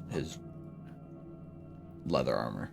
Yeah, let's check all these bodies. See if there's anything of worth on them. Yeah, so like I will. all the I want to walk kobold up to, warriors have everyone's wearing leather armor size for kobold. There's like a bunch of spears. The crossbow that the one guy had. There's one unused like spike trap that one guy had, but you'd have to know how to like use traps in order to actually set it. And then Valerie, you find that necklace, which looks like It's got a weird at the end of it. It's like a 3-inch piece of eggshell. It's ivory in color with green veins running through it. But just looking it over, like the size of this eggshell, even though this piece is 3 inches long, you're pretty sure that the egg must have been at least 2 feet wide in order for this egg to like be the right size. Ooh. I hold it up and I gesture it towards Cairo and Ezrin and Hal. Would any of you know anything about this? That looks like maybe a nature or a arcana thing. I'm not trained in nature. Yeah, someone wants to give me like a nature check, a recall nature if you're trained in it. What did you say you were doing, Hal? Sorry, I cut you off when you started saying. Oh, that's okay. I was going to go up to Valerie and kind of put my rapier in front of my face and then sweep it down low and say, "The mistress of battle. Well done."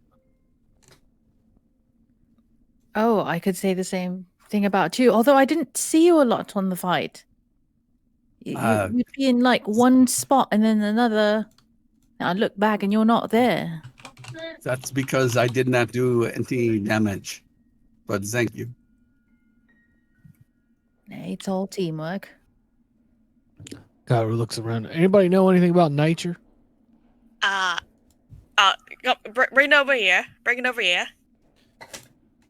Yeah, I hand it over to Ezrin.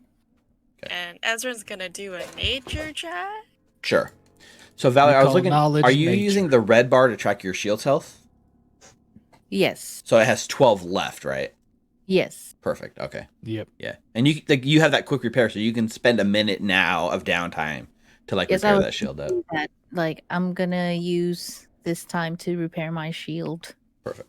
Yeah, Ezra, you take a look at it. You'd roll crafting. You're 'Cause not I'm a sure. I mean, it kind of looks like it could possibly be from. It would have to be from a big creature. If you had to guess, probably like a giant turtle or something. A turtle. Can I do a quick identification to see if it's magic? Actually, no. I have detect magic. Right. With Just gonna detect cast- magic, you get no pulse of magic. Okay. Is there any magic in this room besides that when she turns that on? Nope. Val, how long has it been since I've healed you up? I mean, while you're fixing your shield, I figured I could heal you up a little bit. I The mean, tomb, I believe. technically you can't, right? Because it hasn't been an hour since your last fight. Since the last time Okay, you so did we'd it. have to wait. Yeah, Right. we'd have to wait an hour. But Okay, the that's what I module was does checking. note at this point, like you were looking, right? There's definitely a staircase that goes down that looks to head to further danger. The module does note this is probably a good time for you guys to stop and take like a long rest.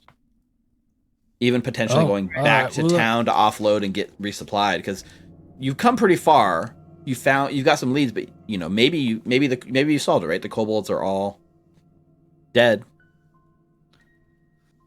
Let's gather up Yeah. all their stuff. Maybe we can sell this stuff back in town. Maybe we go back, spend the night, and then come back down in the morning and see what's down the staircase.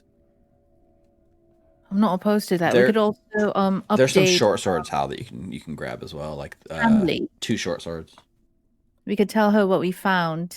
Don't and- forget, you guys got into this fight when you were in the middle of like checking that chest in the other room. Oh yeah, there's still that chest we got to go look at. so Ezra's gonna head back. yeah, Okay. that's fine as well. Don't If step I on the do trap. a There's still Repair. Sorry, go ahead. yeah, you can do the quick repair. Yes. Does that bring my shield? You I got to think roll. you gotta gotta roll. roll crafting. Oh, Roll I a still crafting have. check. Okay, never Can mind. I disable these traps? Yeah, there's one left here, right? So do you want to try to Mhm. disable it? You absolutely can. Yes, I would like to try to disable it. Oh my gosh. Ooh, is that oh man. I'm looking. You So can't if I fail, critical fail, you deal 2d6 Uh, damage to the item. Oh! But is What it a is the critical DC? fail though? Hold on. What's the? You set the DC, so it's DC 14 for It says an it's the ordinary shield, So she same- didn't. as it is to craft. So what's crafting DC?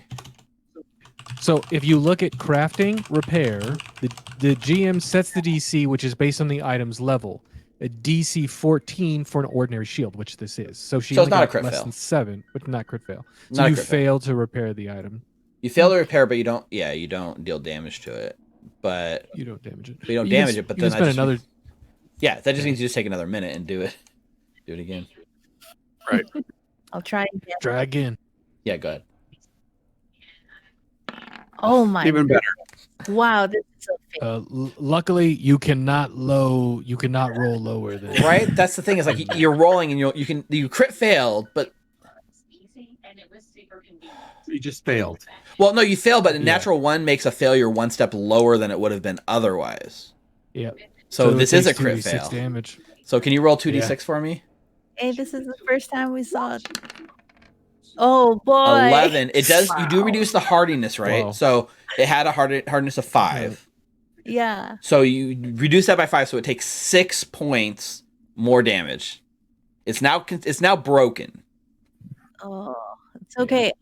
I look at her and I say, "All right, let's say you try that one more time, and if you fail with that one, that shield's just gonna be gone anyway. So you've got an extra one. Let's just." I mean, you can't do much worse than that. You can't do much worse than that. A crit fail into 11 damage on 2d6. Cairo, Cairo. Z Lioness shield works much better for Valerie. Well, she needs to know how to do this, Hal. I'm usually trained in this stuff. Very well. Yeah, let's give it another go. Oh, there we go. Oh, that's There a we crit go. success. That's a critical success. Oh. So You're trained, Yes, I right? am. So she repairs 20. yeah, it's fixed. It seems really hard to break an ordinary shield then. Right? You rolled, Very you crit close, failed, yeah. you failed, and then you got a crit success and it was fixed. Okay, I see what you were doing wrong there. You got it right there in the end. Well, that means Ezrin You gets almost to broke the damn thing. gets to the treasure chest room first. Mhm. So yeah, I'm there's gonna a go right here. Can I, with Ezrin in that room? Can I see her? Can I see her in there now? Because this is the spot, wasn't yeah. it? When Ezrin walks in with the light lighting up, there's a pinhole and the light comes through, and you can peek in, and you can see Ezrin in there. Also, Hal, you can give me the thievery check to disable that trap. Oh, as I pass by Hal. Oh yeah, you disable that trap, no Damn. problem. You disable it; it's no longer damaging, but like in disabling it, there's no recovering this trap. It is Okay. used up. There is one Cool. that he had on him that didn't get set. You could take that and potentially use that with like a thievery check or something. I'm assuming. Okay, I will put it in my Right spike inventory trap right on now. your character sheet. As I wait for Hal to finish disabling the trap, once he's done, I'll say, I know that I have the option of using the nicer shield, but given that it is much nicer, I don't think it deserves to be in this place. It needs to be displayed. And I really appreciate it very much. Thank you for that. You didn't have to give it to me. I mean, the Lioness, it is perfect for you. Oh, you give me too much credit. Are you ready? We should follow the other two. And Hal will bow and kind of gesture after you. Oh, thank you. And then I'll go where the rest of the team is. Yeah, you walk in on Ezrin, who's like already like got the chest open, and Kairos I'm kind of. You should probably go through the doorway instead of just trying to go through a wall. I don't know why y'all just trying to walk through walls of the They're sudden. like, I can squeeze through this hole, no problem. It's like Should 1 I inch. through this door again? I can see you through the hole. You're being silly. Just go through the door. I went through the door. Hal just increased What the in size. heck? You can resize your own token? I didn't even know you What? could do that. I don't know. Oh, I feel like we couldn't do that before in like fifth when we were playing 5e. I feel like This it. isn't 5e. Yeah, I guess not. I don't know. Oh So god, I think I trapped myself, Steve. Help. Yeah, she did. She did. She's stuck in the wall. Okay, Ezrin, you open the chest. Inside is a pile of coins, a rolled up piece of Ooh. parchment, and a small glass box Ooh. containing a single emerald. Ooh. Ooh. We take it all. Oh yeah. So coin wise, it's 214 copper, 22 silver, and 3 gold. Plus, you guys already got the 8 gold coins from earlier.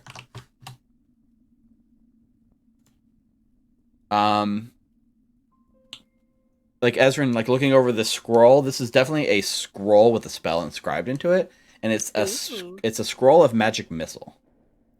Cool. We each get 53 copper. Well, I'll take less than one, so I'll take 52. There's enough for 2 people to have 53, but the other 2 only get 52. So I'll take 52.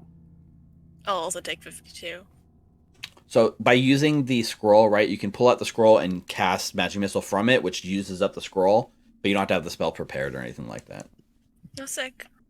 I think I don't know. We'd have to look if you can like take that spell and inscribe it in your spell book, but you probably already know it anyways. I do know it. Yeah. But that's But yeah, you found cool. this little cache of treasure at least.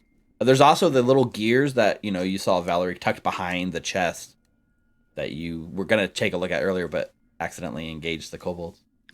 Yep. There's enough for each person to get 2 people get 5 silver, the other 2 people only get 4. So I'll take 4 silver. I don't Hal, mind the full. Hal will definitely take 5 silver. And then for the gold, there's enough for, well, as you can see, I'll take 1 less gold. No, I can And give up the gold. I don't need it. There's also the emerald in this. well, I was gonna say I'll take the emerald. Yeah. You guys can take it. Oh, all right. No, I'm kidding. What we're gonna do? We'll take this glass box up and get it appraised. See how much money we can get for it. We're gonna split that. So let's just take that with it. I'm gonna put it in my inventory. What's it called? Emerald in a glass box. Yeah, emerald in a glass box. Also, Hal, because you disabled that trap, I'm going to let everyone in the party gets 8 more experience. Woohoo! Yay. Let's Awesome. go. 208. All right. I have What I emerald in a glass box. Yep. So what's next? You guys want to go up to the surface and go back to like Sure. the fishery and And report Yeah. what we've done so far. okay. Yep. Yeah. So you guys make your way back through the cave. Making our way. Back to the cave. Yeah. Doodaloo, doodaloo, doodaloo. Crossfade. There's like a montage of like moving back down the hallways through the like burned out spiderweb lair, climbing back up the rope that you guys left. I should make you roll just to climb up the rope. No. I'm not going to. Back through the basement where the rat corpses are. So like let's go and take inventory of what you left in your wake, right? A room full of kobolds, a second room full of kobolds, a room full of undead, a giant spider, and a bunch of rats. No, they're dogs. Dogs. Rat dogs. The dogs. Mhm. And yeah, you manage to get back up into town and you come up out of the basement and oh man, what's our quest giver's name? Tammy. Tammy. Amy? Just Tammy look for the Tan- person with the exclamation point over their head. Tender. Tammy. Valerie, you get 13 HP. Oh, thank you. Yeah, you guys have been gone for like a few hours, which allows you guys to come back up, and it's like pretty much like late in the evening, and like it looks like kind of in the like slow time, and Tammy looks exhausted, having like sweated out a whole day in this like work, and she sees you come up, and she immediately like comes to her feet and kind of comes over to you guys and is like, oh, she's like wiping her hands off. Is it done? Almost, Emily. We killed a number of kobolds that I'm not one for numbers. It was a lot. There was a slew of rats the size of dogs, a giant spider, and a puzzle room and a shrine. There's all kinds of stuff down there. It's kind of wild.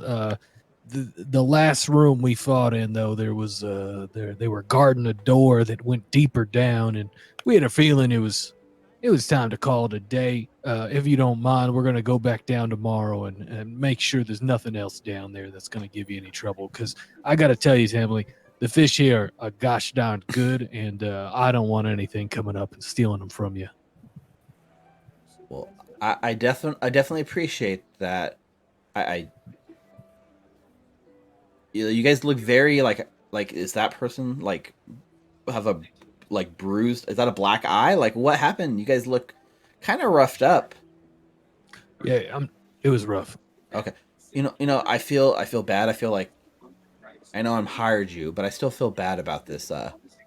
Hang on, let me get something for you. I'll be right back. And you see her like disappear for a moment into like her sort of like manager's office. And when she comes back, she hands you like she's got this like almost looks like a small glass bottle wrapped in like some cloth, and she unravels the velvet cloth, and you can see it's like a healing potion she has, and she offers it to you and says, I'd be remiss if something happened to you, and I sent you down more than you could bite off, more than you could chew. So please take this. And she offers you a healing potion that you guys can take. Oh, thank you, Tammy. I appreciate that. You're welcome to stay at my house tonight if you guys need a place to stay. If you're looking for a place to crash, I don't have comfortable accommodations, but you're welcome to my living room floor.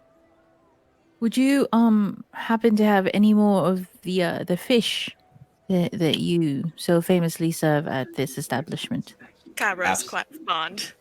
Absolutely. One meal for the heroes coming up. And I think that's kind of like how like we are kind of getting ready to fade out as you guys sit down, and she's bringing you guys like another meal to like end your night on. Before we like fade to the end of the session, is there anything your characters would want to look at each other and say as we fade out? I hand my plate of fish over to Cairo. Thank you. You really should eat, though. It's going to be a long day tomorrow. So at least eat some. I feel terrible eating everybody's portion. No, surprisingly, I actually don't eat meat or fish. Tamily, you got bread? Coming right up. She brings a little bread basket out for you guys. She has some You eat bread, don't you, Lance? some cheddar biscuits. Oh, thank you very much. Yes.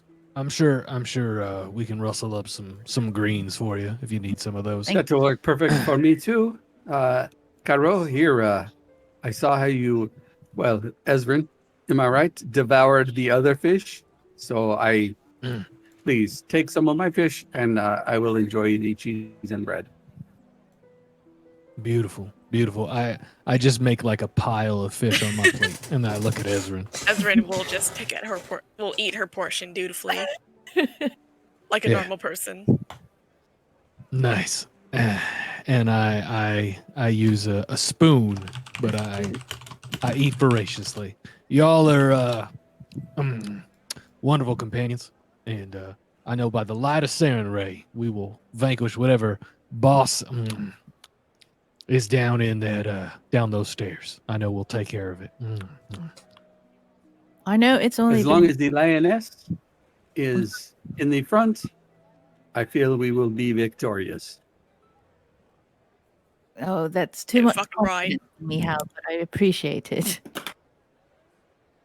No, you're beefy. What did you do before you took up the sword? Because you are a buff woman, I must say.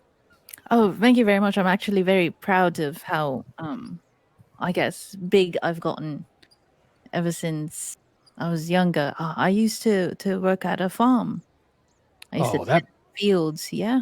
Yeah, that makes sense. It's good work. Good work for the body and the soul.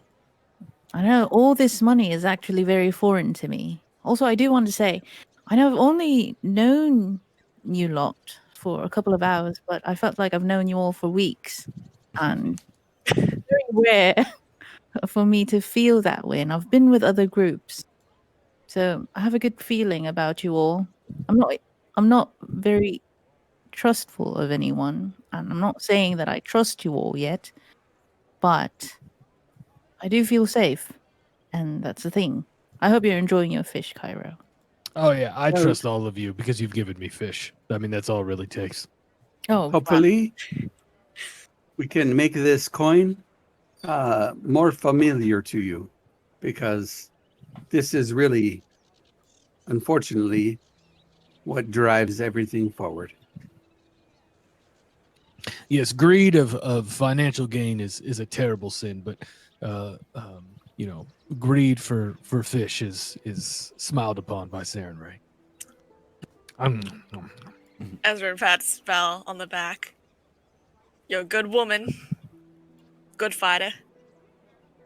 you all are very, very kind. I don't think I'm very deserving of this compliments. You all are very talented. I think I only hit something with my sword one time. So aside from keeping y'all alive, I don't feel very useful, but it's been fun and it's been good. I feel good about the group as well. Oh, Ezrin, before I forget, there was actually a time when we were fighting the kobolds. I'm not sure if you saw, but Hal did this thing where he like tumbled in between Cairo and I, and that's very weird that- for someone. He's very you. I did not think that he'd be as agile as he was, considering he fell from the cliff initially. That's quite impressive. I know, right? Well, strength and agility are two different things, and he's definitely a nimble fighter. I'd like to apologize, Hal, for having a first impression after seeing, the whole climbing down the cliff thing. Well, of course, Ezrin went first, and you see her decimate these little dragon beings with her ice and fire. Naturally, she went down the rope and she left her ice trails. But you can tell. It's very interesting. Do you develop how it looks like the chickens? Was that your that's choice? just a personal thing. Oh.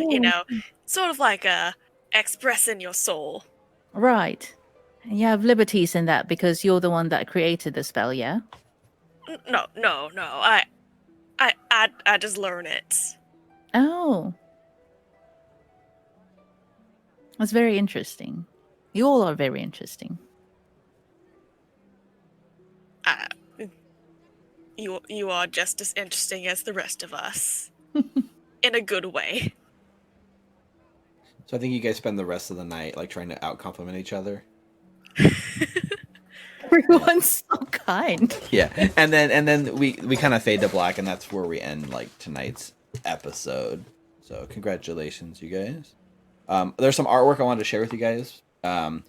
It doesn't quite match because we changed character tokens and we gender swapped a lot of these characters, but there is some handout. It's not like it's supposed to be exactly what happened, but like this is what accompanies the art, the module. So here's one of you guys, like basically.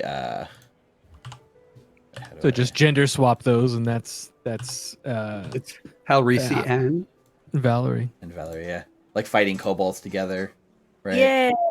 And then we have this one, which is the group. It's like Ezrin and Cairo, like in the undead vault, being surrounded by things. Like there's Yeah, quite just a flip bit those. more undead here than you guys actually fought, which is Oh, interesting. that looks so cool.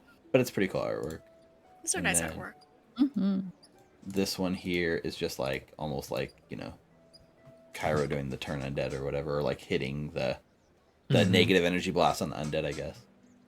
Well, see, if I'd used heal as a 3-action thing, That's it would have true. healed all of you guys, but it would have done damage to undead. It's true. Oh. So maybe that's what that's like, kind of showing the artwork for. But you see the iconic scimitar that you carry around with you. interesting. Mm-hmm. Hmm. And there's the symbol of Saren Ray that I was holding for most of that last fight. And this is you guys just kind of Cool. hanging out in a tavern. Oh, nice. I guess this isn't quite you. This is just Hal. I like the Sorry. goblin. Yeah. Oh, that's true. Yeah, that's a lot. So let's talk about a long rest and what happens during a long rest. Mm-hmm. Right. Okay. So, in 5e, you get everything back. All your hit points come back. All of your spell slots and everything. In Pathfinder, that's not actually the case. So resting only gets you hit points equal to your con mod times your level back. Oh wow. However, Level back? what's that? Times what? So your con mod -1 times your level. Okay. So if your con mod's 2 and your level's 2, then you would heal 4 hit points on a long rest, and that's it. Wow. The thing is, because you have Cairo who can bandage you up, before we go back, you're gonna be at full health, right? Yeah, Like, if you took a long rest in the middle of a dungeon and had no other way to heal, that's not an effective way to heal. Yeah, in Pathfinder games, mini groups, if they don't have a dedicated healer like Cairo, they will buy wands with like cure white wounds, and wands in Pathfinder don't regenerate uses, so they would buy like a wand with cure wounds with like 30 uses, and then they would use that to heal up the party even before taking a long rest, because a long rest doesn't heal you up all the way. Oh, wow. It does say there's something about taking a long rest during downtime and not like in the middle of a dungeon that makes it heal faster. So maybe like outside back in town, that's not the case. Yep. So either way, because you guys have the means to do it, you are going to get all your hit points back before you go down. I just thought it was interesting to call that out because that's different than 5e. Yeah. Yep. You do get your spell slots back. And Beautiful. so like for you guys, since you prepare spells, now that you take the long rest, you got to choose what spells you're preparing in each slot again. I will prepare the backstab. Prepare the backstab. So yeah, stuff you guys wanted to unload, right? Did you want to sell that nice shield you found? Or do you just want to hold on to it? Or keep it as a trophy? I'm going to hold on to it. Okay. Yep. It's kind of like a treasure, but it's also a shield, so it's functional. The emerald you guys have, because we have downtime, right? The emerald is going to sell for... oops, wrong one. I think it was 20 gold. Damn. Yeah, the emerald sells for 20 gold. All right, we sell it, and I hand 5 gold to everybody, and then we also sell the short sword with the emerald. That's right, the short sword with the emerald. That was the other treasure item that was worth something. So that Oh, I was... have a question, Steve. Yes. For the repair kit, it doesn't say how many uses I have of it. Kits don't have a number of uses. Yeah, infinite. Oh, okay. Like, when I heal you guys outside of combat, I'm using a healer's kit, but it's just a kit that I have. It's not like in 5e where you have to buy another one after a certain number of uses. Oh, okay. Got it. Yeah, I'm kind of surprised by that, but that's the way it works. So as long as you have a repair kit, you're good. In the lore, the idea is I'm like making my own bandages and stuff. Like I'm replenishing the kit myself, and it's more a representation of the knowledge I have of healing. Just like the repair kit for you is your knowledge of how to repair things with your crafting ability. Well, that makes sense. Yeah. Okay, so the emerald short sword came from the dead kobold, right? Mm-hmm. So that was the spider's lair. So that sword is worth 5 gold if you sell it. Nice. Hal, your ring that you stole without anyone noticing can be sold for 5 gold if you like. Or you can keep it. Right. Certainly keeping it on my finger. Okay. Just know that it is worth 5 gold. That's what Hal does. Okay, so everyone put a gold on their sheet.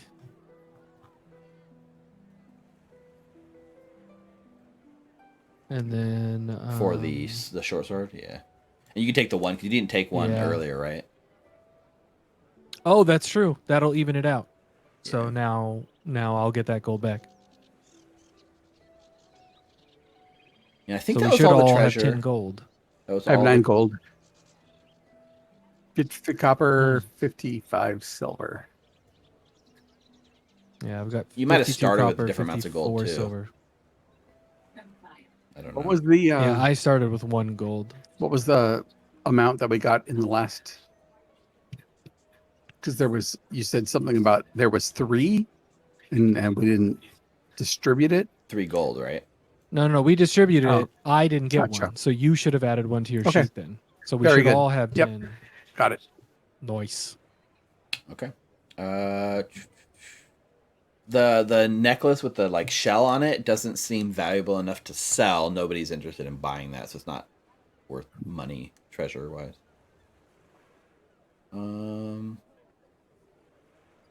Are we keeping the torch? Hell yeah. Oh, Yes. Those are great. Yes.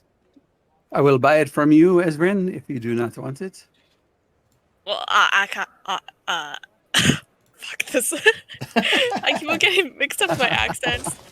Sounds can't, great. Sounds great. I can't see in the dark, so Yeah, if you want, you can put it under your held actions as ever burning torch. Or you could probably search for the Oh, Everburning yeah, I bet it's torch in- and add it now. it's in there. That's how I added it to my character sheet. Got it. There you go. But also, this is downtime, so this place isn't super. It's not a big town, but if there's any like very low level adventuring gear, like if you want to get another shield to take down, or if there's like you want to pick up another like short sword, not like a high end martial weapon, but like something simple, you'd be able to pick it up here in this shop or in this town. I'm not sure what there would be that you guys might like. Rope, stuff like that is definitely purchasable. Any sort of like gear. I don't even know what exists in Pathfinder, honestly. But you guys can take this week to look at stuff and see if there's something you guys want to buy. But I think that takes us up for this week. So you guys cleared the entire level 1 of the dungeon. Congratulations. Yay. Yay! So you've gotten a peek of the story, right? There's these kobolds definitely have the fish. There were some of those guys had the fish. The ones you killed in that last room, there wasn't like any fish or anything like that was on them. But they did mention they were. It sounded like they were guarding the staircase down and holding that position and basically, trying not to let you get down to the boss. So this ominous boss you've heard referenced 2 times now seems to be still below. And until that threat is taken care of, your full quest to clear out the threat to the fishery is not complete yet. But that's where we'll pick up next time when you guys go back down into the dungeon to look for the menace under Otari. Very nice. We made it through 2 rooms tonight. Thank you very much. Oh, 2.5. The fight took a lot longer than I thought, I will say. Lots of people. Yeah. Lots of Also, a leveling. lot of low rolls. A lot of low rolls is what it was, too. Yeah. Yeah. And we spent honestly. at least 40 minutes leveling up. That's true. I can't believe how consistent your low rolls were, though. Because you were rolling To 4s attack. and 5s and stuff. Yes. What's your Yes, plus we were. to hit, Valerie? To hit. Yeah. Hang on. I think for the longsword, it's Oh, yeah, you should take off magic weapon. I already did. Cool. Oh my gosh, it's lagging. It's plus Sorry, 10. guys. Plus 10. Yeah. Plus So 10. plus Wow. 10 with a 9 to hit, you should have hit 50% of your attacks. And you definitely were not. No, I was rolling pretty low.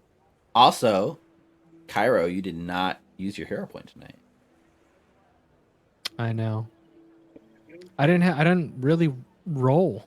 Right. Like the only time I attacked, I hit, and everything else I did. Yeah, you I didn't need to succeeded. reroll. Yeah, that's true. You had it, you didn't need it. It's good. Look, it's by the light of Saren Ray that Cairo succeeds. Wah, wah, wah, wah. Very awesome. Just kidding. Well, I had fun tonight. Did you guys have fun with this? This is Heck definitely yeah. the longest, most strategic fight we've had so far. I know. I agree with the strategic part. So interesting. Mhm. Like the different abilities, and how you space out your actions. So interesting. Right. And we still got to get the hang of hide, sneak, and stuff like that. But I think that we had generally right. You take the hide action, and once you're hidden, then you can sneak. But that's what it says in the beginner's box. But when I'll look at what the core rules say, and we'll see what Make a general consensus determination. is. Yeah, Yeah, I was just Yeah. going by the text that It it sounds right provides. though. it does. Right, you should hide and then sneak after you're hidden. Right. Yeah. Very cool. Anything you guys want to say before we sign off? I had fun, guys. I hope you guys had fun with each other. And Happy holidays. Oh, yeah, God, that's absolutely. true. Merry Birthday. Christmas, Happy Holidays. Thank you 2 so days much. away. If a lot of you guys that are watching it right now on the East Coast or even Central Coast, it's already Christmas Eve. For us on the West Yeah. Coast, not quite. But by the Yeah. time you're watching this on YouTube, it will be. If you're bored, we might have a game on Friday night, Okay. 5e game. Yep. In my homebrew world. So tune in to @Hallowed on Twitter to get notifications, or even better, subscribe on YouTube and or Twitch, Hmm. or follow on Twitch to get notifications. We'll see how it shakes out. Otherwise, game on Sunday. Mm-hmm. Yeah. Beyond Avernus on Sunday. It's exciting. I all these games are so fantastic. Thank you so much for DMing, Steve. Of course. Thank you, Steve. Hey, Yeah. thanks, Thank Paul you, guys. Heisenberg, for the follow. Oh, there you go, follow you right now. Very nice. Very awesome. Yep.